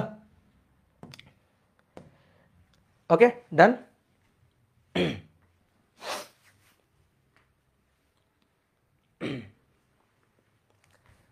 ওকে ওকে ঠিক আছে তাহলে এবার আসো তো নেক্সট 5 নম্বর বলা হচ্ছে একটা গ্রাফ দিয়ে দিছি তোমাকে বুঝছো বলা হচ্ছে এটা এক্স অক্ষ আর এটা ওয়াই অক্ষ এইখানে একটা বস্তু আছে এটা তোমরা করবা দেখি এই বস্তুটা হচ্ছে 1 কেজি ভরের বস্তু এম 1 কেজি এই বস্তুটা এম 1 কেজি ভরের বস্তু এই বস্তুর উপর একটা বল প্রযুক্ত হলো প্রযুক্ত বল এফ বল প্রযুক্ত হয়েছে এই প্রযুক্ত বলটা হচ্ছে 3i প্লাস 4j নিউটন এই বস্তুর উপর বল প্রযুক্ত হয়েছে এর আদি বেগ ইউ হচ্ছে 0 এখানে তার বেগ ছিল আদিতে তার বেগ ছিল 0 এই বলটা প্রযুক্ত হয়েছে তো কিছু সময় পর বস্তুটা এখানে গিয়ে পৌঁছাইছে এই বিন্দুতে পৌঁছাইছে পি বিন্দুতে তার স্থানাঙ্ক হচ্ছে 24, আমি জানি না ওয়াই কত আর কি ঠিক আছে পি বিন্দুতে কিছুক্ষণ পর পি বিন্দুতে গিয়ে পৌঁছাইছে এই যে পি বিন্দুটা কিছুক্ষণ পর বস্তুটা পি বিন্দুতে বল প্রয়োগ করা হয়েছে ফলে বস্তুটা পি বিন্দুতে গিয়ে পৌঁছাইছে পি বিন্দুতে তার স্থানাঙ্ক 24, মিটার এসআই এককে প্রকাশিত এটা মিটার তো এবার কোশ্চেন করছে 1 নম্বর কোশ্চেন হচ্ছে পি বিন্দুতে পৌঁছাইতে সময় কত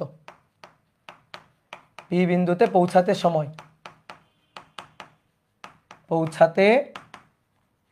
সময় নির্ণয় করো আর 2 নম্বর কোশ্চেন হচ্ছে সরণের মান কত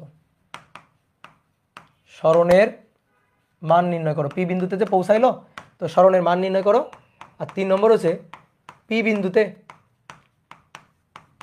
বেগ কত হবে আদি বেগ তো 0 ছিল আদি বেগ কত ছিল 0 ছিল তাহলে বল প্রয়োগ হলে ত্বরণ হবে না তাহলে ত্বরণ হলে তার তো বেগ বাড়বে তো যখন সে পি বিন্দুতে পৌঁছাবে সে পি বিন্দুতে পৌঁছানোর পরে তার বেগটা কত হবে সেটা বের করতে হবে কি ক্লিয়ার এই তো অনেকে অলরেডি উত্তর দিয়ে দিছে 1 নম্বরের উত্তর 4 সেকেন্ড তাহলে সময় হচ্ছে 4 সেকেন্ড গুড ভেরি গুড তাহলে সবাই একটু করো ট্রাই করো নাও নিজেরা ট্রাই করো করে দিলে তো করেই দিলাম সময় 1 মিনিট করো ট্রাই করো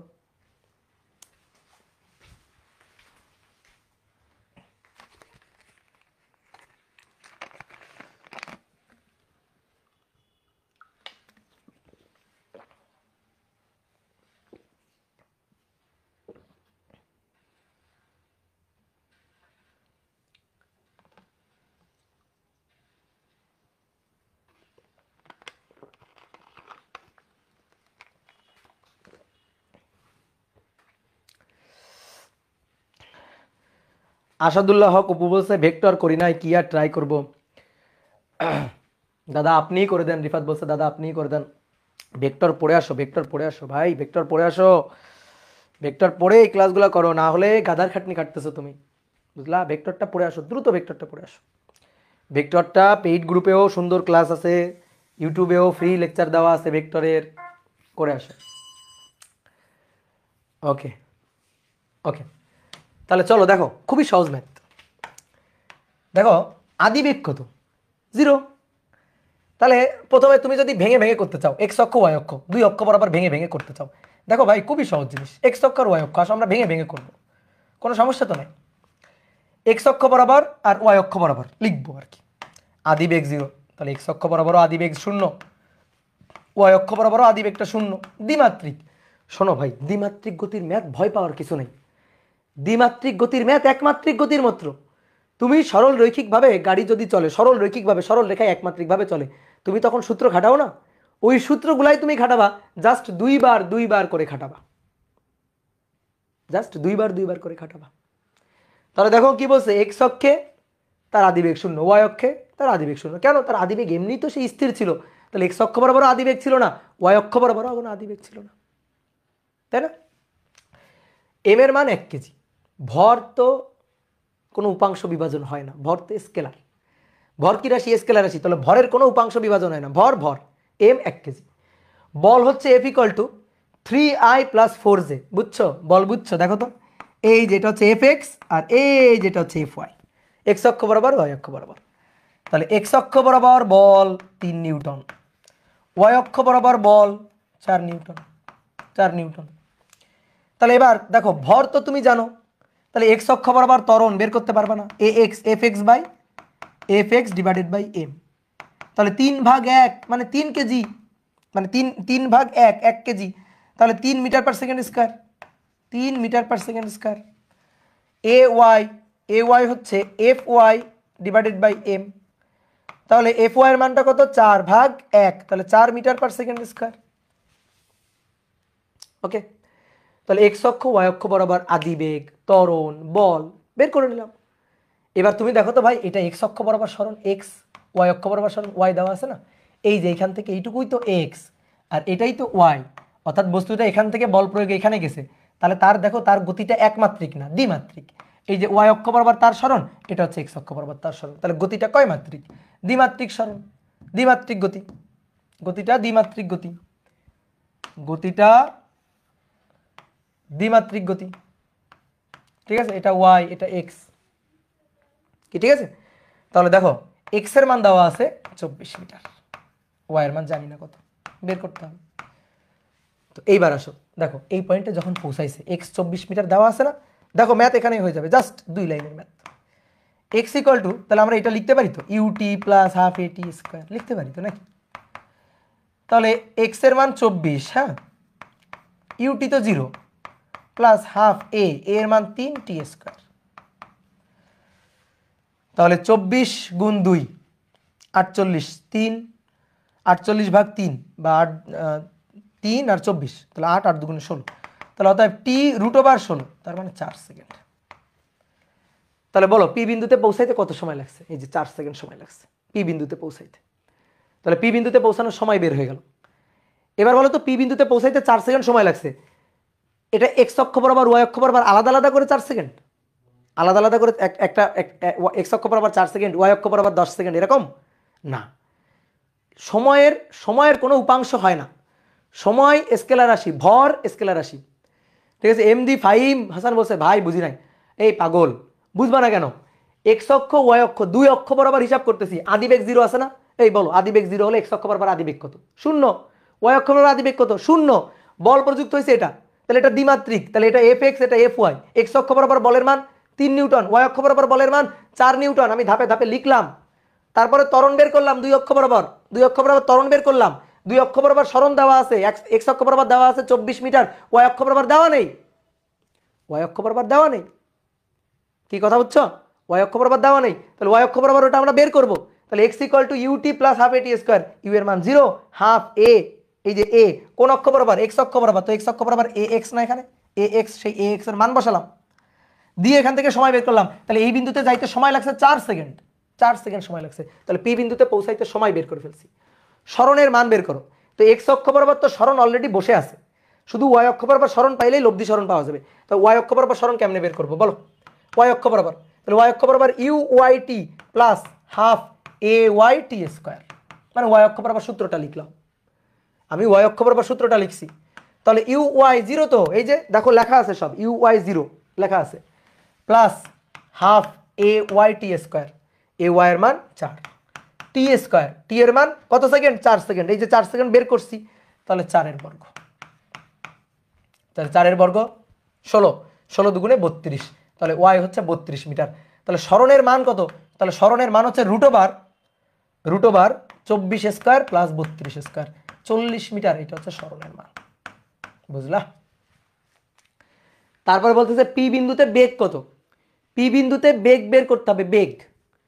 তাহলে তুমি এক্স অক্ষ বরাবর বেগ বের করো, ওয়াই অক্ষ বরাবর বেগ বের করো, দুই অক্ষ বরাবর বেগ বের করে লব্ধি বেগ বের করো। তুমি যেমন এক্স অক্ষ বরাবর সরণ, ওয়াই অক্ষ বরাবর সরণ বের করে লব্ধি সরণ বের করছো, ঠিক তেমনি এক্স অক্ষ বরাবর আর ওয়াই অক্ষ বরাবর বেগ বের করে লব্ধি বেগটা বের করবা। তাহলে আসো এবার লব্ধি বেগটা বের করব, এবার লব্ধি বেগটা বের করব, বেগ, এবার বেগটা চাই। তাহলে বেগ চাই, বেগ দরকার 3 নম্বর। তাহলে বেগ আসো ভি এক্স। তাহলে ভি এক্স ইকুয়াল টু, আচ্ছা তুমি ভি ইকুয়াল টু কি লিখো আমার বলো তো?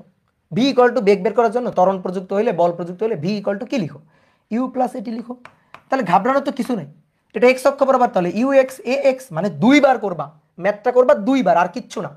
ঠিক আছে, এরপর যদি কেউ না পারো তাহলে একেবারে মনে করো কাউরান বাজার বসাই দিব। কিন্তু ইউ এক্স এর মান 0, এ এক্স এর মান কত 3, আর টি এর মান কত 4, তাহলে 3 4 12 মিটার পার সেকেন্ড।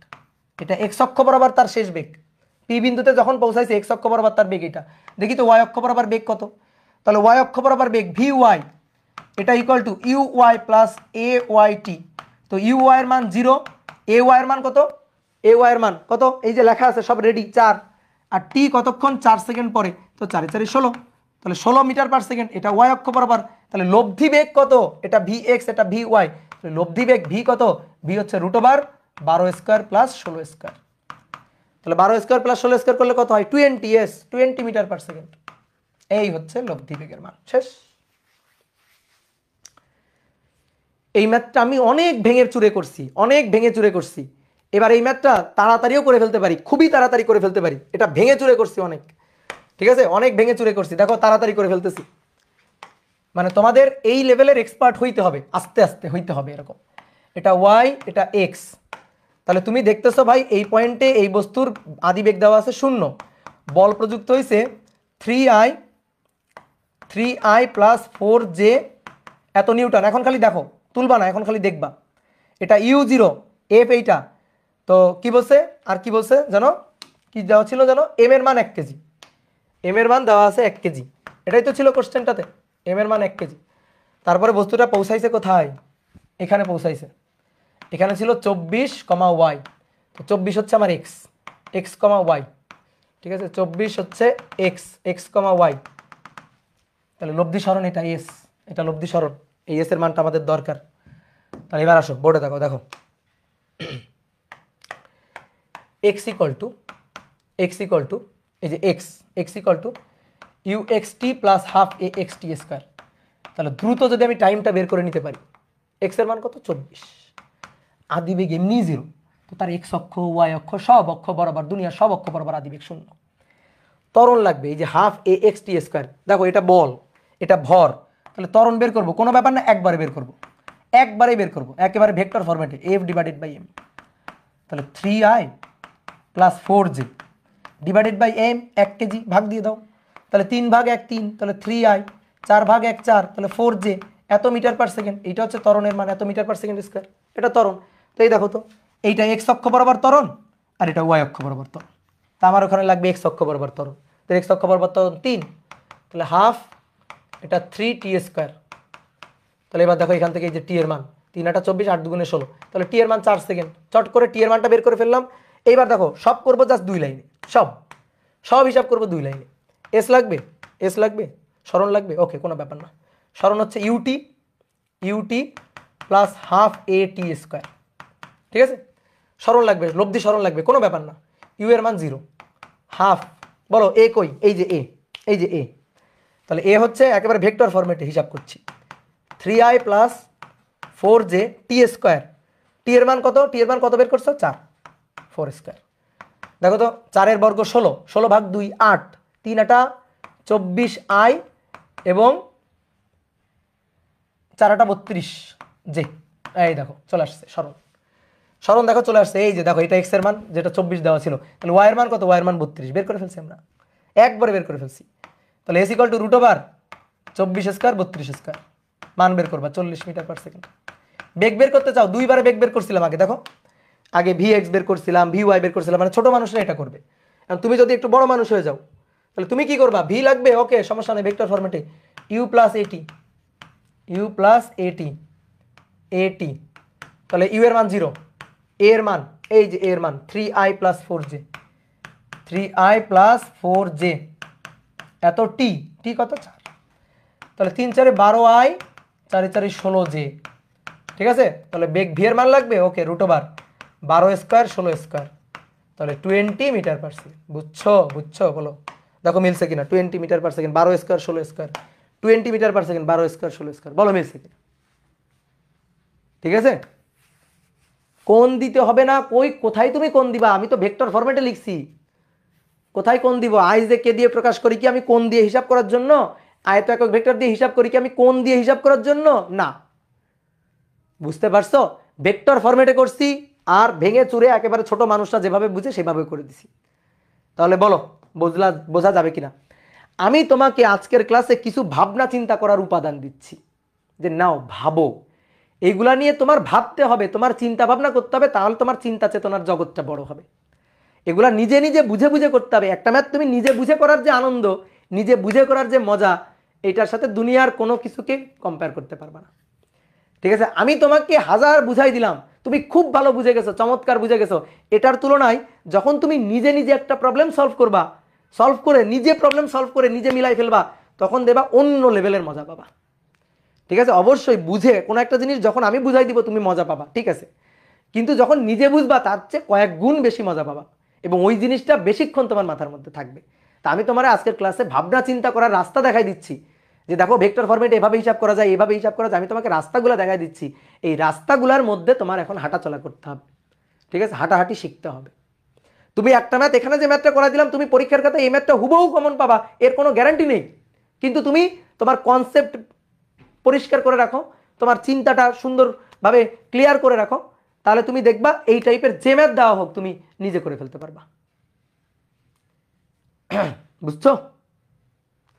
ঠিক আছে, আর মূল কথা হচ্ছে যা করবা না কেন, আমরা যা এখন পড়বো না কেন, সব পড়তে ভেক্টর অধ্যায়ের বেসিক জ্ঞান লাগবে। তুমি ভেক্টর না পড়ে নিউটনের বলবিদ্যা পড়তে আসছো, তাহলে মনে করো তোমার এখন এখানে থাকার কথা না, তোমার একেবারে পাবনায় গিয়ে পাগলা কারোতে ভর্তি হওয়ার কথা, কারণ তুমি তো একটা পাগলের মতো কাজ করতেছো।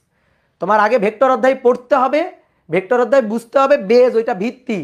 একটা বিল্ডিং এর দেখবা মাটির নিচে যখন পাইলিং করে বেজ তৈরি করে, ওই বেজ মনে করো ওইটা তৈরি করতে অনেক সময়, যখন মনে করো ফ্লোর গাঁথা হয়ে যায়, দেখবে একটার পর একটা ফ্লোর গাঁথা হয়ে যাচ্ছে, ঢালাই হয়ে যাচ্ছে, বিল্ডিং দেখবা কয়েকদিনের মধ্যে দাঁড়ায় গেছে। কিন্তু ওই বিল্ডিং এর নিচে যেটা দেখা যায় না, মাটির নিচে যে অংশটা আছে, ওই অংশটা তৈরি করতে কিন্তু অনেক খাটাখাটনি, অনেক পরিশ্রম, কারণ ওইটার উপরেই পুরো বিল্ডিং এর ইমারতটা দাঁড়ায় থাকবে। তো তোমার যদি ভিত্তিটা শক্ত না হয়, তুমি হালকার উপর ঝাপসা পড়তে আসিও না। তুমি ভেক্টর অধ্যায়টা আগে পড়ো ভালো করে, যার ভেক্টর অধ্যায় পড়া নেই। এখানে অনেকে কমেন্ট করছো, ভাই ভেক্টর অধ্যায় পড়িনি, ভেক্টর অধ্যায় পড়িনি। ভেক্টর অধ্যায় না পড়লে নিউটনের বলবিদ্যা বুঝবা না, তুমি আত্মার শান্তি পাবা না। হালকার উপর ঝাপসা লাগে, আর 2 দিন পর যখন কৌণিক গতিতে যাব, তখন তো তুমি মনে করো চোখে দেখবা সরষা ফুল। বুঝলা? ঠিক আছে, 40 মিটার হবে, সরি মিটার পার সেকেন্ড লিখে ফেলছি, বুড়া হয়ে গেছি, বুঝছো, বয়স হয়ে গেছে, এখন কি আর করব, ভুল হয়ে গেছে, সরি। ভেক্টর রিভাইজ দিচ্ছে, good, very good, vector revise দিচ্ছ, গুড, ভেরি গুড। ঠিক আছে, এইবার আসো দেখো নিউটনের গতির দ্বিতীয় সূত্র আমরা পড়ছিলাম না গত ক্লাসে, শোনো এবার। নিউটনের গতির এই দ্বিতীয় সূত্রের আমরা আরো কিছু ফরম্যাট দেখব। তুমি 9-10-এ নিউটনের গতির, হ্যাঁ, দ্বিতীয় সূত্র তুমি পড়ছো, বুঝছো, জানছো, বাট তোমারে না সবগুলো সেক্টর দেখানো হয়নি, সবগুলো ক্ষেত্র তোমারে দেখানো হয়নি। তোমারে কিছু মানে একটা নির্দিষ্ট একটা ক্ষেত্র থেকে ঘুরাই নেওয়া হয়েছে, কিন্তু এর আরো 2টা ক্ষেত্র আছে, যে 2টা ক্ষেত্র তুমি দেখো নাই নিউটনের গতির দ্বিতীয় সূত্র। একটা জিনিস আসো, নিউটনের আমরা ভুল ধরবো আজকে, নিউটন সাহেবের ভুল ধরবো, নিউটনের যে গতিসূত্র সেই গতিসূত্রের এখন ভুল ধরবো আমরা। দেখো তুমি একটু জিনিস খেয়াল করে দেখো, গত ক্লাসে আমরা বুঝাইছিলাম যে একটা বস্তু যার ভর m, বস্তুটা ইউ বেগ নিয়ে চলছে, এবার এই বস্তুটার উপরে যদি তুমি এফ পরিমাণ বল প্রযুক্ত করো, তাহলে এফ পরিমাণ বল প্রযুক্ত করলে করলে করলে বস্তুটার বেগ বাড়বে বা কমবে, কিছু হইতে পারে, তাহলে বেগটা চেঞ্জ হবে আর কি। তাহলে বেগটা চেঞ্জ হয়ে হলো ভি, তার ভরটা ছিল এম।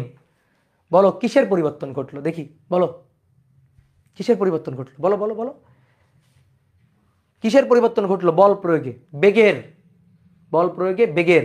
একজন বলছে ভর বেগের, একজন বলছে বেগের, গুড, ভেরি গুড। বলো বল প্রয়োগে কিসের পরিবর্তন ঘটছে? বেগের পরিবর্তন ঘটছে, বেগের। ইউ থেকে ভি হয়েছে, এম কিন্তু চেঞ্জ হয়নি, ভরের কোনো চেঞ্জ হয়েছে? তাহলে এবার আমার কথার একটু গভীরতাটা ধরার চেষ্টা করো। দেখো নিউটন বলছে বস্তুর উপর বাহ্যিক বল ক্রিয়া করলে ভরবেগের পরিবর্তন ঘটে, ভরবেগের পরিবর্তন ঘটে। ভরবেগের পরিবর্তনের হার প্রযুক্ত বলের সমানুপাতিক বা প্রযুক্ত বলের সমান। নিউটন সাহেব এই কথা বলছে যে ভরবেগের পরিবর্তনের হার। আমরা এখানে কি দেখতে পাচ্ছি? বল প্রযুক্ত করলাম, ভরের তো কোনো পরিবর্তন ঘটলো না, পরিবর্তন ঘটলো কার? বেগের। তো নিউটন কেন ভরকে হুদাই জড়াইলো? নিউটন বলছে ভরবেগের পরিবর্তনের হার, এটাই হচ্ছে প্রযুক্ত বল। আমি তো ভরের কোনো পরিবর্তন ঘটতে দেখছি না, আমি এখানে কার পরিবর্তন ঘটতে দেখছি?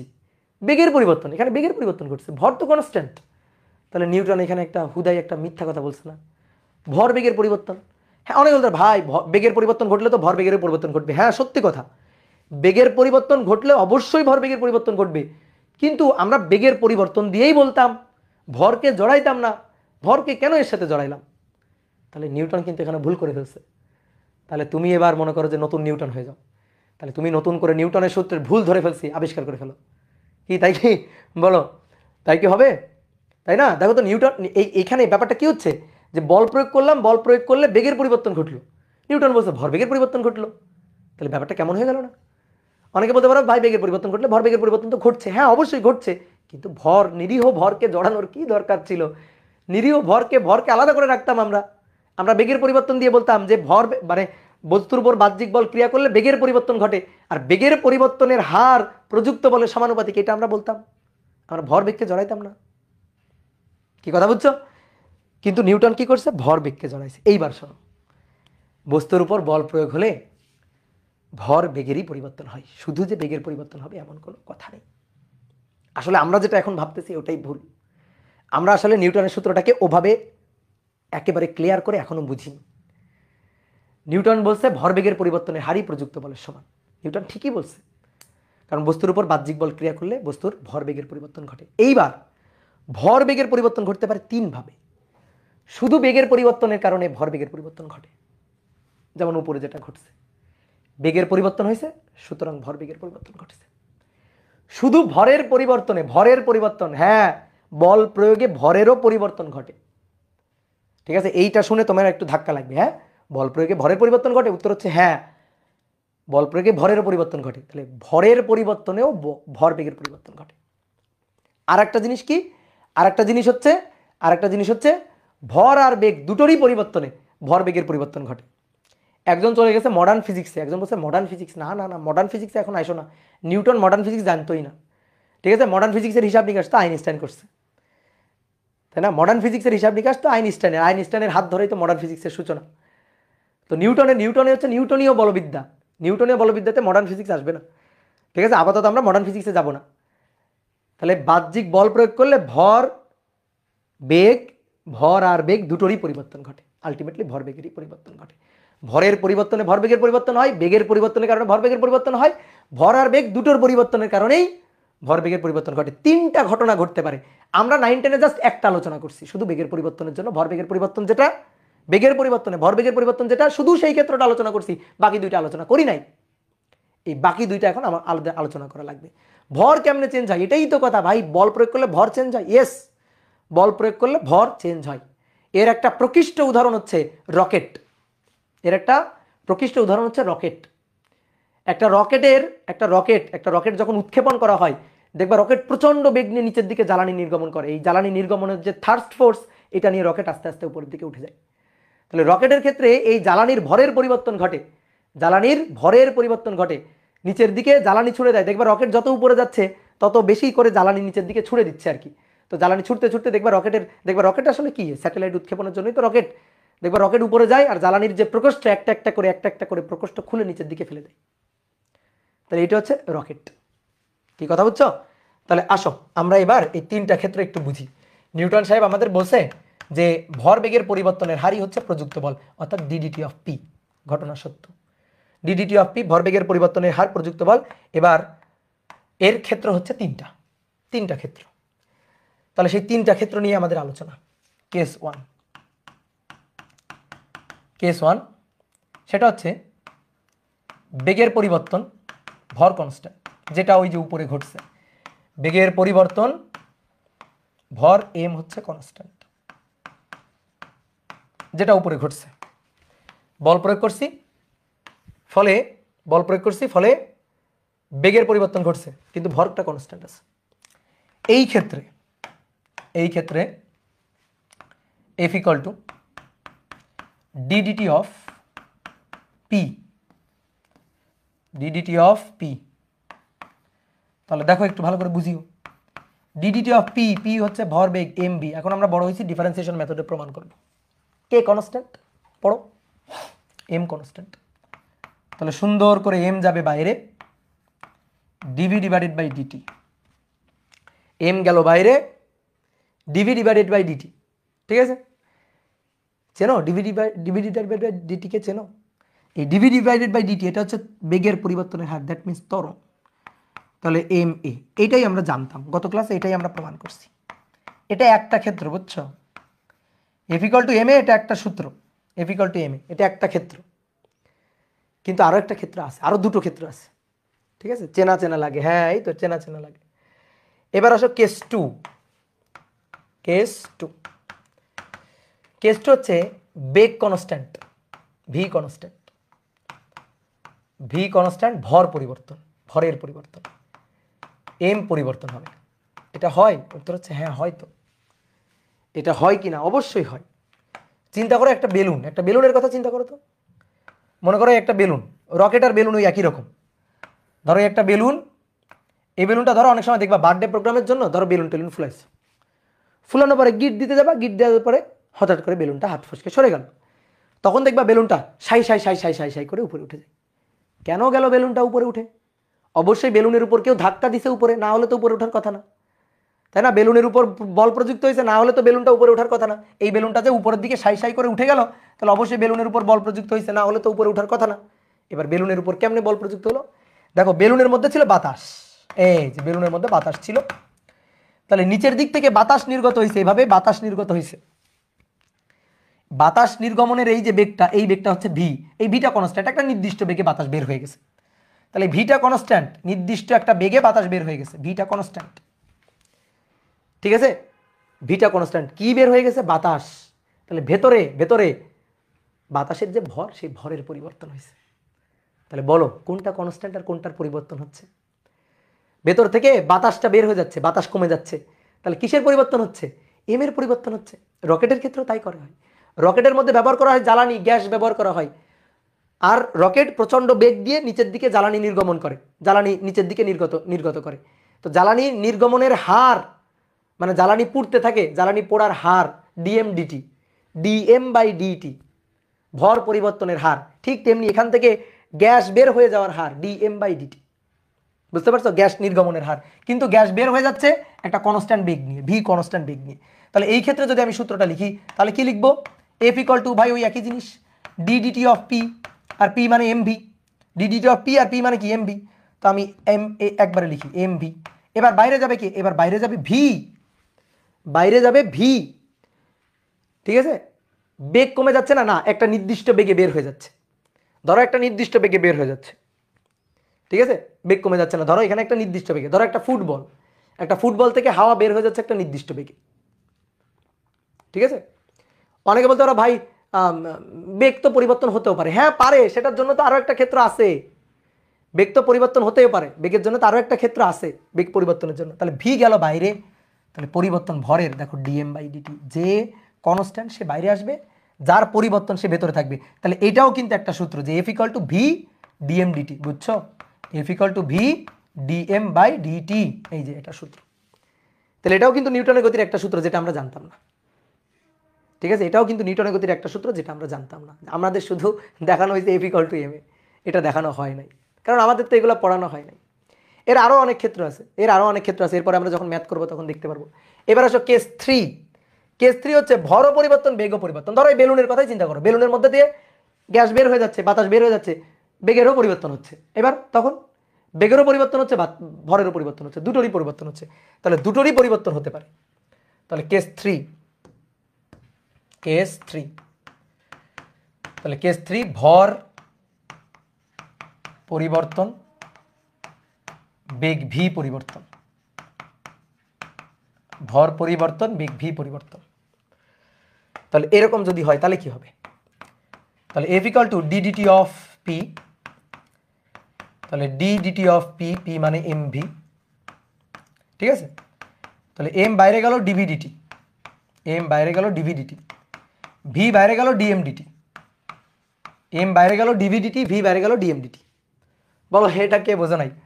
বোঝো ইউবি মেথড, বোঝো ডিফারেন্সিয়েশনের ইউবি মেথড, ডিফারেন্সিয়েশনের ইউবি মেথড করেছো কি বলো? এই যে d DT of u v, u v দুটো চলক, ঠিক আছে? ইউভি দুটো চলক, যদি দুটো চলক থাকে দুটোই পরিবর্তন হয় তাহলে কি নিয়ম জানো? ইউকে বের করে দিব, দিয়ে ভিকে অন্তরীকরণ ডিভি ডিএক্স, আর ভিকে বের করে দিব দিয়ে ইউকে অন্তরীকরণ ডিইউ ডিএক্স। বুঝলা? ভিকে বের করে দিব, বের করে দিয়ে ইউকে অন্তরীকরণ, ইউকে বের করে দিব, ইউকে বের করে দিয়ে মানে একটাকে রেখে আরেকটা, একটাকে রেখে একটা, ইউকে রেখে ভিকে অন্তরীকরণ, ভিকে রেখে ইউকে অন্তরীকরণ। এই তো গুড, অনেকে করছি, গুড, ভেরি গুড। তাহলে কি হবে এবার বলো? তোমরা নিজেরাই বলতে পারবা, নিজেরাই বলতে পারবা, নিজেরাই বলতে পারবা। এম কে রেখে ডিভি ডিটি আর ভি কে রেখে ডিএম ডিটি, ভি কে রেখে ডিএম ডিটি। এইটা হচ্ছে বলের সূত্র। আসলে বলের সূত্র মূলত এইটা, ঠিক আছে? কেউ যদি তোমাকে জিজ্ঞেস করে এই নিউটনের গতির দ্বিতীয় সূত্রটা বলো তো, তুমি যদি এখন বলো F equal to M A, তাহলে বোঝা যাবে তুমি এখনো 9 10-এ পড়ো। তাহলে তুমি কি বলবা? তুমি তারা বলবা, যদি দোষ ঘাড়ে নিতে না চাও তাহলে তুমি বলবা যে F equal to DDT of P মানে এইটা, এই যে তুমি বলবা এইটা। এবার এটার মধ্যে ক্ষেত্র 3 আছে, এটার মধ্যে ক্ষেত্র 2 আছে, এটার মধ্যে ক্ষেত্র 1 আছে, তিনটাই আছে, ঠিক আছে? ডিডিটি অফ পি সবগুলোর সবগুলোর, ঠিক আছে? মাদার ল তো এইটা, তাই না? কথা বুঝছো?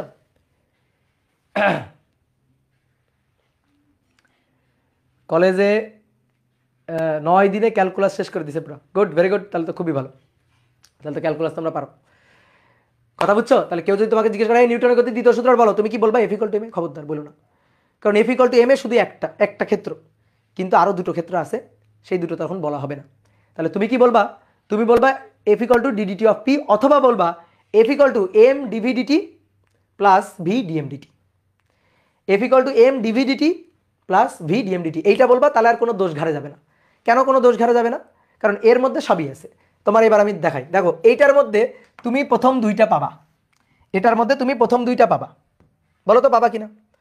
এটার মধ্যে প্রথম দুইটা পাওয়া যাবে কিনা? উত্তর হচ্ছে হ্যাঁ, পাওয়া যাবে এটার মধ্যে। কিভাবে দেখো তো? ধরো এম কনস্ট্যান্ট, এম কনস্ট্যান্ট, তো ভাই যদি এম কনস্ট্যান্ট হয়, দেখো দেখো তাকাও তাকাও, এম যদি কনস্ট্যান্ট হয়, এম যদি কনস্ট্যান্ট হয় তাহলে ডিএম ডিটি তো 0। এম যদি কনস্ট্যান্ট হয় তাহলে তার তো কোনো পরিবর্তন হয় না, যে কনস্ট্যান্ট তার কি কোনো পরিবর্তন হয়? ডিএম ডিটি 0, এই যে ডিএম ডিটি এটা 0। এম যদি কনস্ট্যান্ট হয় তাহলে ডিএম ডিটি 0, তাহলে এটা 0। তাহলে এফ ইকুয়াল টু তখন হবে এম ডিভি ডিটি। দেখি তো মেলে কিনা, মেলে কিনা, মেলে কিনা। এম যদি কনস্ট্যান্ট হয়, কই এম কনস্ট্যান্ট, এই যে এম কনস্ট্যান্ট, তাহলে এফ ইকুয়াল টু এই যে এম ডিভি ডিটি, আর ডিভি ডিটি মানে এ, ডিভি ডিটি মানে এ, তার মানে এম এ, ওই যে সেই সূত্র। এবার যদি ভি কনস্ট্যান্ট হয় তাহলে দেখি, বি যদি কনস্ট্যান্ট হয়, ভাই যে কনস্ট্যান্ট তার পরিবর্তনের রেট তো নেই, তার পরিবর্তনের রেট 0, তাহলে ডিভি ডিটি 0, এটা হয়ে যাবে 0, এটা থাকবে না। তাহলে এফ ইকুয়াল টু কি পড়ে থাকবে? V DM d t, f equal to পড়ে থাকবে ভি ডিএম ডিটি। বোঝা গেল? এফ ইকুয়াল টু পড়ে থাকবে ভি ডিএম ডিটি। এই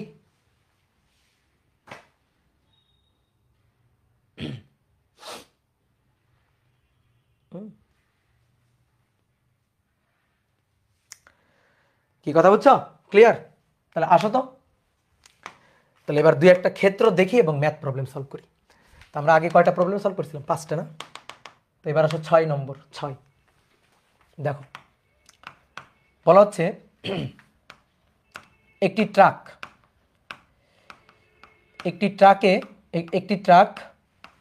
50 মিটার পার সেকেন্ড বেগে সমবেগে চলছে।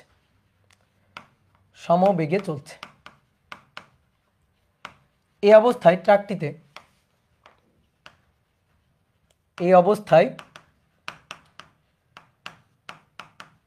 ট্রাকটিতে 10 কেজি পার সেকেন্ড হারে বালু লোড করা হচ্ছে। বালু লোড করা হচ্ছে। এই অবস্থায় ট্রাকটিতে 10 কেজি পার সেকেন্ড হারে বালু লোড করা হচ্ছে। ট্রাকটিকে সমবেগে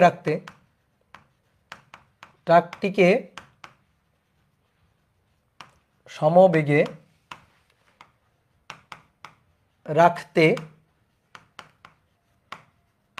প্রযুক্ত বল কত? এটা আমাদের বের করতে হবে যে একটি ট্রাক এত সমবেগে চলছে। এই যে অনেক উত্তর বের করে ফেলছো। সুদীপ্ত বিশ্বাস, এই তোমার তো চেনা চেনা লাগতেছে। একটি ট্রাক 50 মিটার পার সেকেন্ড সমবেগে চলছে। এই অবস্থায় ট্রাকটিতে 10 কেজি পার সেকেন্ড হারে বালু লোড করা হচ্ছে। ট্রাকটিকে সমবেগে রাখতে হলে প্রযুক্ত বলের মান কত? দেখো ম্যাথ তো পেরে গেছো, কিন্তু একটু ফিল করে আসো তো। দেখো এইটা হচ্ছে একটা ট্রাক, এই ট্রাকটা সমবেগে চলতেছে, এই ট্রাকটা সমবেগে রাস্তা দিয়ে চলতেছে। তো সেই সমবেগটা হচ্ছে 50 metre per second, v 50 metre per second এই সমবেগ নিয়ে চলতেছে ট্রাকটা। এবার এই ট্রাকে বালু লোড করা হচ্ছে। আচ্ছা ভাই বলো তো, বালু লোড করা হলে কি হবে? আমি যদি এই ট্রাকের উপর বালু লোড করতে থাকি, ধরো উপর থেকে মনে করো যে বড় বড় এরকম মেশিন আছে, এই মেশিনগুলো দিয়ে ধরো দেখবো অনেক সময় কনস্ট্রাকশনের কাজে ব্যবহার করা হয়। বড় বড় মনে করো ওই যে ঢালাই করা হচ্ছে, ঠিক আছে, মনে করো একটা বিল্ডিং বহুতল ভবন তৈরি করা হবে। তো বহুতল ভবনের যে মনে করো ঢালাই করা হবে, সেই ঢালাইয়ের যে ওই যে খোয়া টোয়া যেগুলার আর কি বালু খোয়া সিমেন্টের যে মিশ্রণ, সেই মিশ্রণ মনে করো এইরকম একটা পাইপের মধ্য দিয়ে এসে এই ট্রাকের উপর পড়তেছে এবং তারপরে এই ট্রাকটা নিয়ে যাচ্ছে। এরকম একটা পাইপের মধ্য দিয়ে এসে এই ট্রাকের উপর পড়তেছে। তাহলে বালু লোড করা হচ্ছে ট্রাকের উপর, এভাবে বালু লোড করা হচ্ছে। বা অনেক সময় দেখবা ওই যে যারা হচ্ছে মাওয়া ঘাটে টাটে গেছো, নদীর ঘাটে টাটে গেছো, যেখান থেকে বালু উত্তোলন করা হয়, দেখবা নদীর মধ্যে থেকে বিশাল বড় একটা পাইপ দিয়ে এরকম বালু টেনে নিয়ে আসা হচ্ছে। তারপরে এরকম এই যে ট্রাকগুলো লাইন বাই লাইন ট্রাকগুলো আসছে, সেই ট্রাকগুলোর মধ্যে এভাবে বালু লোড করা হচ্ছে। তাহলে এই ট্রাকে বালু লোড করা হচ্ছে। আচ্ছা বলো তো, ট্রাকে যদি বালু লোড করা হয়, তাহলে এই যে বালু পড়ে ট্রাকটা ভারী হয়ে যাবে না? বালু পড়তেছে, তাহলে বালু পড়লে ট্রাকটা কি হয়ে যাবে? ভারী হয়ে যাবে না? বালু লোড করা হচ্ছে, তাহলে বালু লোড করা হলে ট্রাকটা তো ভারী হয়ে যাবে। তাহলে এবার ভালো করে বোঝো, দেখো একটু ফিল করো। বালু ফেলা হচ্ছে, তাহলে বালু ফেলা হলে ট্রাকটা ভারী হয়ে যাবে। তাহলে ভারী হয়ে গেলে তার বেগটা তো আর 50 মিটার পার সেকেন্ড হবে না। মনে করো তুমি দৌড়াচ্ছ 50 মিটার পার সেকেন্ড বেগে, আমি মনে করো যে তোমার ঘাড়ে একটা বোঝা চাপাই দিলাম, তাহলে তুমি কি আর 50 মিটার পার সেকেন্ড বেগে দৌড়াইতে পারবা? তাহলে তোমার বেগটা কমে যাবে না? কি কথা বুঝছো? তোমার বেগটা কি হয়ে যাবে? কমে যাবে না? তাহলে তোমার বেগটা এভাবে, আমি যদি তোমার ঘাড়ে যদি ভর ফেলতে থাকি, তোমার বেগ কমতে কমতে কমতে কমতে জিরো হবে। ফিল করো ব্যাপারটা কি, তাই হবে না? তাহলে তোমার বেগটা কমে যাবে। তাহলে এখানে ড্রাইভার বসে আছে, বুঝছো? এই যে এই গাড়ির চালক এখানে বসে আছে, একটু ভালো করে ফিল করো ব্যাপারটা। গাড়ির চালক এখানে বসে আছে, ট্রাকের চালক। তো ট্রাকের চালককে আমি বলছি যে বালু তো লোড করা হচ্ছে, তো বালু লোড করা হইলে ট্রাকের কিন্তু বেগ কমতে থাকবে। তো বেগ কমতে কমতে একটু পরে থেমে যাবে। তো এই ড্রাইভারকে আমি বলছি যে ট্রাকের বেগ যেন না কমে, খবরদার বেগ যেন কমতে দেওয়া যাবে না। তাহলে বলো তো ড্রাইভার কি করবে, কি চালাকিটা করবে? বলো দেখি, ড্রাইভার কি চালাকিটা করবে? বেগ বাড়াবে কেমনে? পায়ে যে এক্সেলারেটর আছে, ইয়েস, এক্সেলারেটর একটু করে এক্সেলারেটর চাপ দিতে থাকবে। চাপ দিলে বেগটা কিন্তু বাড়বে। এখন বেগ বেড়ে কি 50-এর বেশি হবে না? কারণ বালু ফেলার কারণে তো বেগ কমে যাচ্ছে। সে বেগ কি করবে? 50-এ ধরে রাখার জন্য কিন্তু ব্রেক চাপ দিবে। তাহলে বেগটা কনস্ট্যান্ট রাখার জন্য, বেগটা 50 মিটার পার সেকেন্ড রাখার জন্য সে কিন্তু চাপ দিবে, সে কিন্তু মানে ব্রেকে চাপ দিবে। কি কথা বুঝছো? ক্লিয়ার?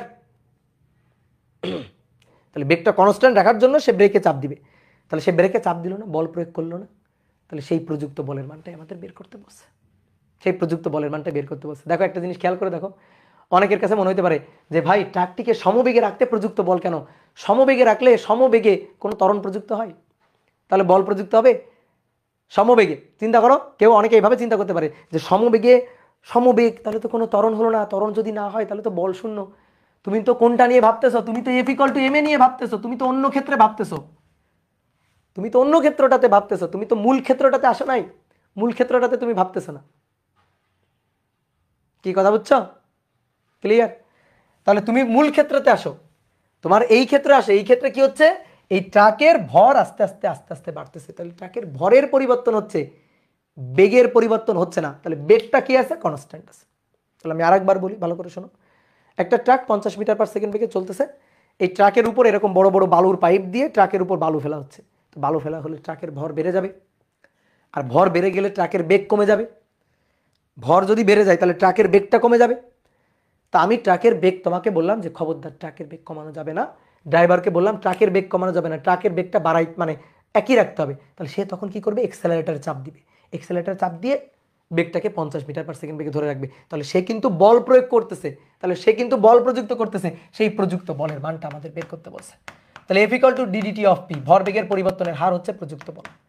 তাহলে DDT of P, P equal to কি MV, P equal to MV, DDT of P, P equal to MV.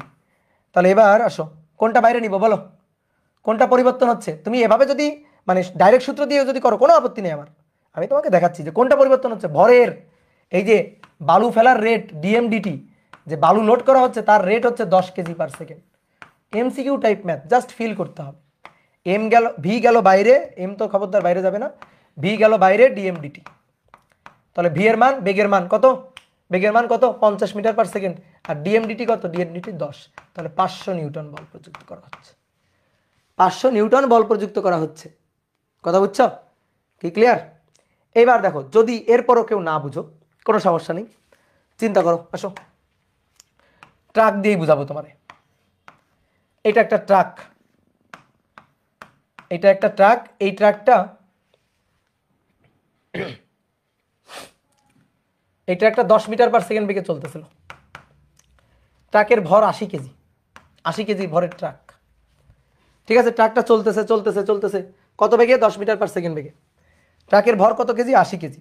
এইবার ট্রাকটা চলতেছে এই অবস্থায়, ট্রাকটা চলতেছে এই অবস্থায়, এই অবস্থায় জায়েদ খান, কে বলো, জায়েদ খান।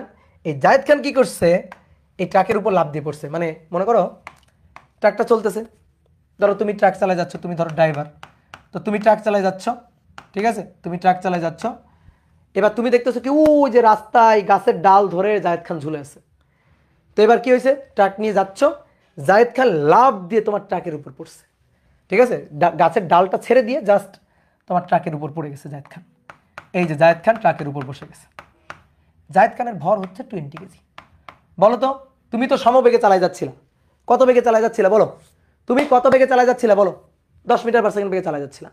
জায়েদ খান 20 কেজি ভরে জায়েদ খান বসে গেছে। এবার বলো, এবার দেখি বলো কেমন বুদ্ধি তোমার, বলো তোমার গাড়ির বেগ কত এখন, এখন তোমার গাড়ির বেগ কত বলো। জায়েদ খান বসে, তোমার গাড়িটা ভারী হয়ে গেছে না, 100 কেজি হয়ে গেছে না, তাহলে তোমার বেগ কিন্তু আর 10 নেই। তাহলে বেগের মানটা কত হয়ে গেছে এবার বলো তো, 8, ইয়েস 8 মিটার পার সেকেন্ড। কেমনে, ভর বেগ সংরক্ষণশীল, ভর বেগ সংরক্ষণশীল, তাই না, ভর বেগ আদি ভর আদি বেগ, পি ইনিশিয়াল পি ফাইনাল, ভর বেগ সংরক্ষণশীল।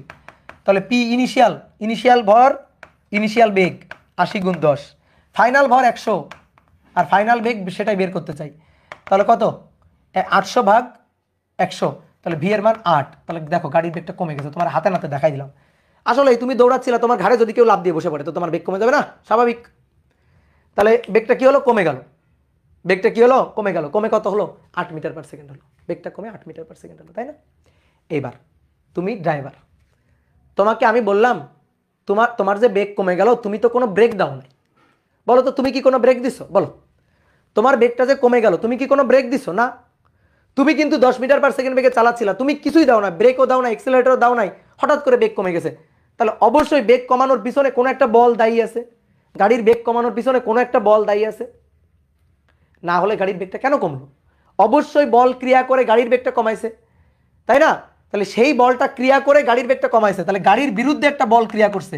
তোমার কি করতে হবে জানো, গাড়ির বেগটাকে যদি 10 মিটার পার সেকেন্ড বেগে ধরে রাখতে হয়, তোমার বেগটা যদি গাড়ির বেগটা যদি 10 মিটার পার সেকেন্ড বেগে ধরে রাখতে হয়, তাহলে তোমার এই বলের বিরুদ্ধে বল দিতে হবে, সমপরিমাণ বল দিতে হবে।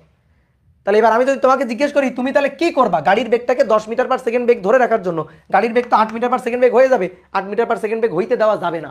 তাহলে তুমি বুদ্ধি করো তো, বুদ্ধি করে কি করবা, তুমি যদি গাড়ির বেগটা 10 মিটার পার সেকেন্ড ধরে রাখতে চাও, তাহলে তুমি তাড়াতাড়ি এক্সেলারেটর চাপ দিয়ে বেগটা বাড়ায় 10 মানে 10-এ রাখবা, 10 থেকে কমতে দিবা না। তাহলে তুমি তখন এক্সেলারেটর দিয়ে বল প্রয়োগ করলা না গাড়ির উপর বলো তো, তাহলে গাড়ির উপর তুমি বল প্রয়োগ করছো, প্রযুক্ত বল প্রয়োগ করছো, তাহলে সেই বলের মানটা আমরা বের করবো কেমনে, বের করবো কিভাবে? কেউ যদি বলো যে ভাই এভাবে বের করেন F = ma, আরে ভাই F = ma দিয়ে তো হবে না, কারণ এ তো 0, কারণ 10 মিটার পার সেকেন্ড আমি 10 মিটার পার সেকেন্ডই রাখছি, তাই না? 10 মিটার পার সেকেন্ড আমি 10 মিটার পার সেকেন্ডই রাখছি, তাহলে 10 মিটার পার সেকেন্ড বেগ কনস্ট্যান্ট, তো বেগ যদি একই থাকে তাহলে এর মান কত? 0। তাহলে তুমি কি এই সূত্র দিয়ে কোনোদিন বলের মানটা বের করতে পারবা? পারবা না। F = ma হবে না, কারণ এবার তো বেগটা কনস্ট্যান্ট, চেঞ্জ হয়েছে ভরের, জায়েদ খান বসে গেছে। তাহলে তখন তুমি প্রযুক্ত বলটা বের করবা কিভাবে? F = v constant dm dt দিয়ে বের করবা, dm dt দিয়ে বের করবা। তাহলে এই যে বেগটা কত? বেগ হচ্ছে 10, আর জায়েদ খান বসে গেল, এই যে বালু বসে গেল, বালু ট্রাকে বালু লোড করা হলো, তার মান কত? ধরো যে সেকেন্ডে 20 কেজি, ধরো জায়েদ খান বসে গেছে 1 সেকেন্ডে 20 কেজি ভর বসে গেছে, ঠিক আছে, সেকেন্ডে 20 কেজি, তাহলে 20, তাহলে প্রযুক্ত বল 200 নিউটন। এই যে এইভাবে করলাম, সেম আগের ম্যাথটা, সেম আগের ম্যাথটা। তাহলে দেখো তো, এইবার তোমরা একটু বলো তো, এই জিনিসটা তোমরা বলবা। এবার মনে করো তুমি জায়েদ খানকে নিয়ে যাচ্ছ গাড়িতে করে, তুমি ট্রাকে করে জায়েদ খানকে নিয়ে যাচ্ছ, এই যে জায়েদ খান, ঠিক আছে, তুমি ট্রাকে করে যাচ্ছ, জায়েদ খানকে নিয়ে ট্রাকে করে যাচ্ছ। এবার জায়েদ খান একেবারে কর্নারে বসে আছে, ট্রাকের পিছনে এখানে কর্নারে বসে আছে, তুমি ড্রাইভার, তুমি গাড়ি চালায় যাচ্ছ, ঠিক আছে, এটা স্টিয়ারিং, তুমি চালায় যাচ্ছ। তো জায়েদ খান একেবারে কর্নারে বসে আছে, তো জায়েদ খানের ভর কত? 20 কেজি। জায়েদ খানের ভর 20 কেজি, গাড়ির ভর হচ্ছে 80 কেজি, গাড়ি চলতেছে 8 মিটার পার সেকেন্ড বেগে, 8 মিটার পার সেকেন্ড বেগে চলতেছে। এবার জায়েদ খান দুম করে পড়ে গেছে, এই যে জায়েদ খান দুম করে পড়ে গেছে, দুম করে পড়ে গেছে, ঘুমাই গেছিল, পিছনে বসে ঘুমাই গেছিল বসে দুম করে পড়ে গেছে, জায়েদ খান পড়ে গেছে। এবার বলো তো, জায়েদ খান পড়ে গেলে হালকা হয়ে গেল না? জায়েদ খান পড়ে গেলে গাড়িটা হালকা হয়ে গেল না? বলো, গাড়িটা হালকা হয়ে গেল না? তাহলে হালকা হয়ে গেলে ঘটনাটা কি ঘটলো? জায়েদ খান যদি দুম করে পড়ে যায় তাহলে হালকা হয়ে গেল, হালকা হয়ে গেলে কি হলো? গাড়ির বেগ বেড়ে যাবে, তাই না? কত কত হবে বলো তো দেখি? 10 হবে, ইয়েস 10 হবে। তো গাড়ির বেগ তো 10 হইতে দেওয়া যাবে না, গাড়ির বেগ 8-এ রাখতে হবে। তখন তুমি কি করবা? জায়েদ খান পড়ে যাওয়ার সাথে সাথে তখন তুমি কি করবা? গাড়ির বেগ তো 10 হইতে দেওয়া যাবে না, 8-ই রাখতে হবে।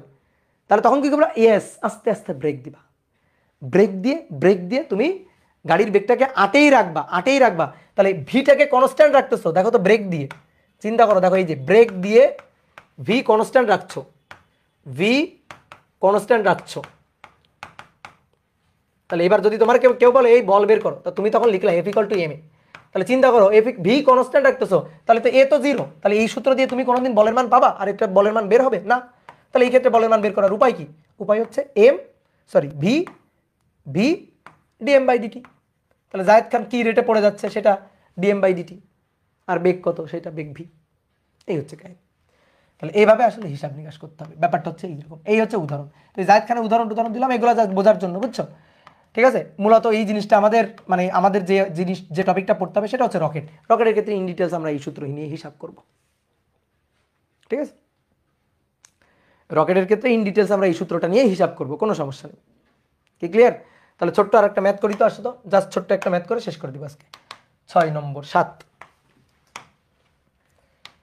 বলা হচ্ছে কোনো একটা বস্তুর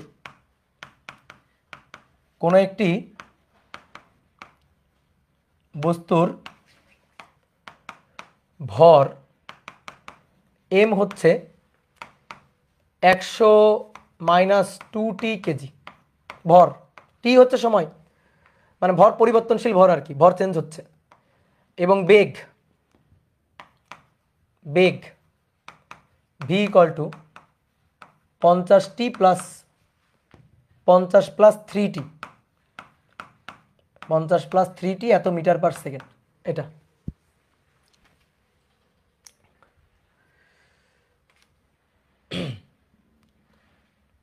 এখন বলা হচ্ছে বস্তুর উপর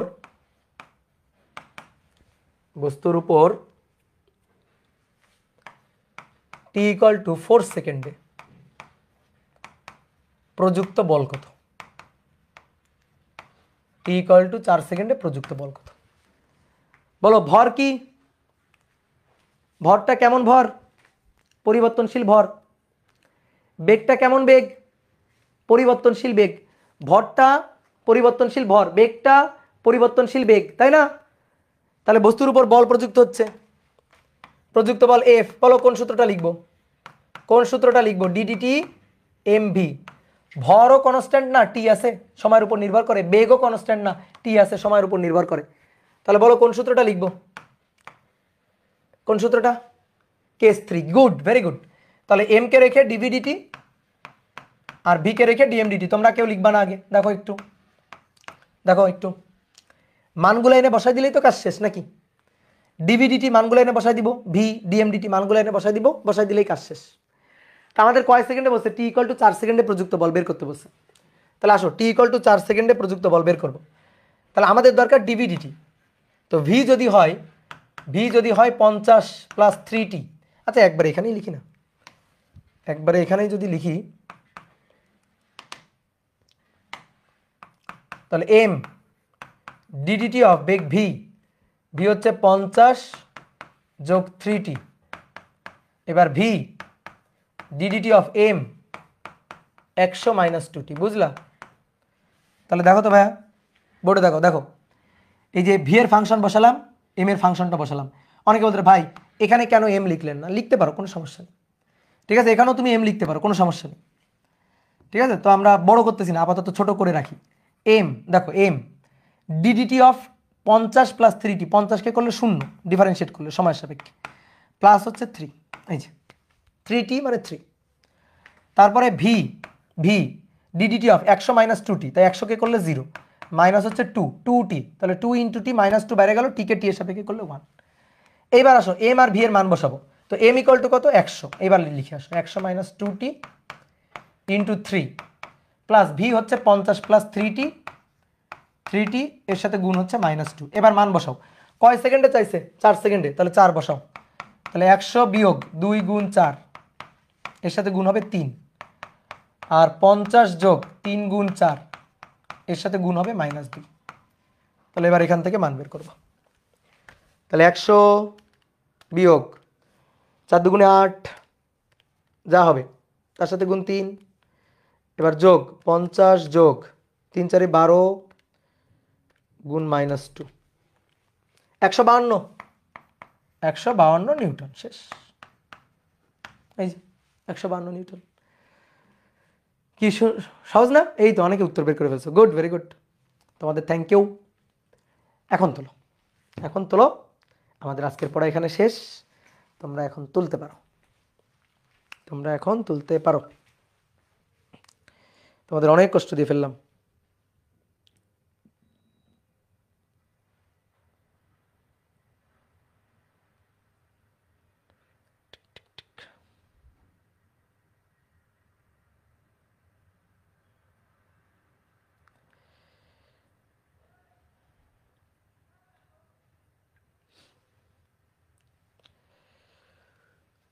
দাদা আগের ম্যাথের স্লাইডটা একটু দেখান প্লিজ, লিখতে পারি নাই। আচ্ছা দেখাচ্ছি, স্লাইডটা এখনই দিয়ে দিব, ক্লাস শেষেই তো স্লাইড দিয়ে দিব।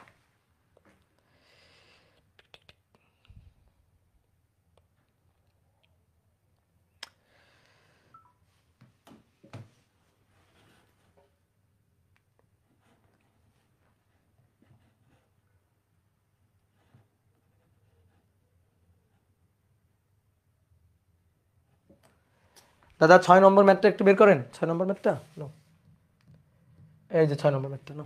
6 নম্বর ম্যাথ তো সহজ, এটা আবার দেখে দেখে তুলতে হবে। কে দেখে দেখে তুলতে হবে? ধরো তো। ফেসবুকে লাইভ করলে ভালো হয়। এই ফেসবুকে লাইভ হচ্ছে তো, একসাথে ফেসবুকেও লাইভ হচ্ছে, ওয়েব অ্যাপেও লাইভ হচ্ছে। ফেসবুকে লাইভ করলে ভালো হয়। কেন ফেসবুকে লাইভ হচ্ছে না? ফেসবুকে লাইভ হচ্ছে তো। লাইভ ক্লাসে রুটিনটা দিলে ভালো হয়। রুটিন দেখবা গ্রুপের পোস্টে দেওয়া আছে রুটিন।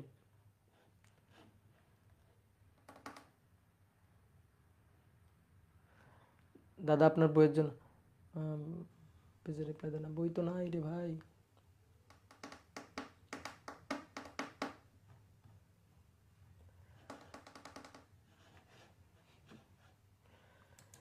দীপ্ত বসে আপনার ক্লাস আমি পেন্সিল দিয়ে রেকর্ড করি। পেন্সিল দিয়ে না, কলম দিয়ে করবো। আমি যেগুলো কেটে দিই ওগুলো রেখে দিবা খাতায়, তাহলে পরবর্তীতে রিভিশন দেওয়ার সময় বা পরীক্ষার হলে গিয়ে ওই আকামটা করবা না, বুঝছো? এই কারণে আমি যেভাবে করি ওভাবেই তুলবা। এত এত মনে করো শর্টকাট খোঁজ করতে যাইও না, দেখবা পরীক্ষায় হলে গিয়ে ওই ভুলটাই করে আসছো। ওকে, তাহলে সবাইকে tata, bye bye, good night.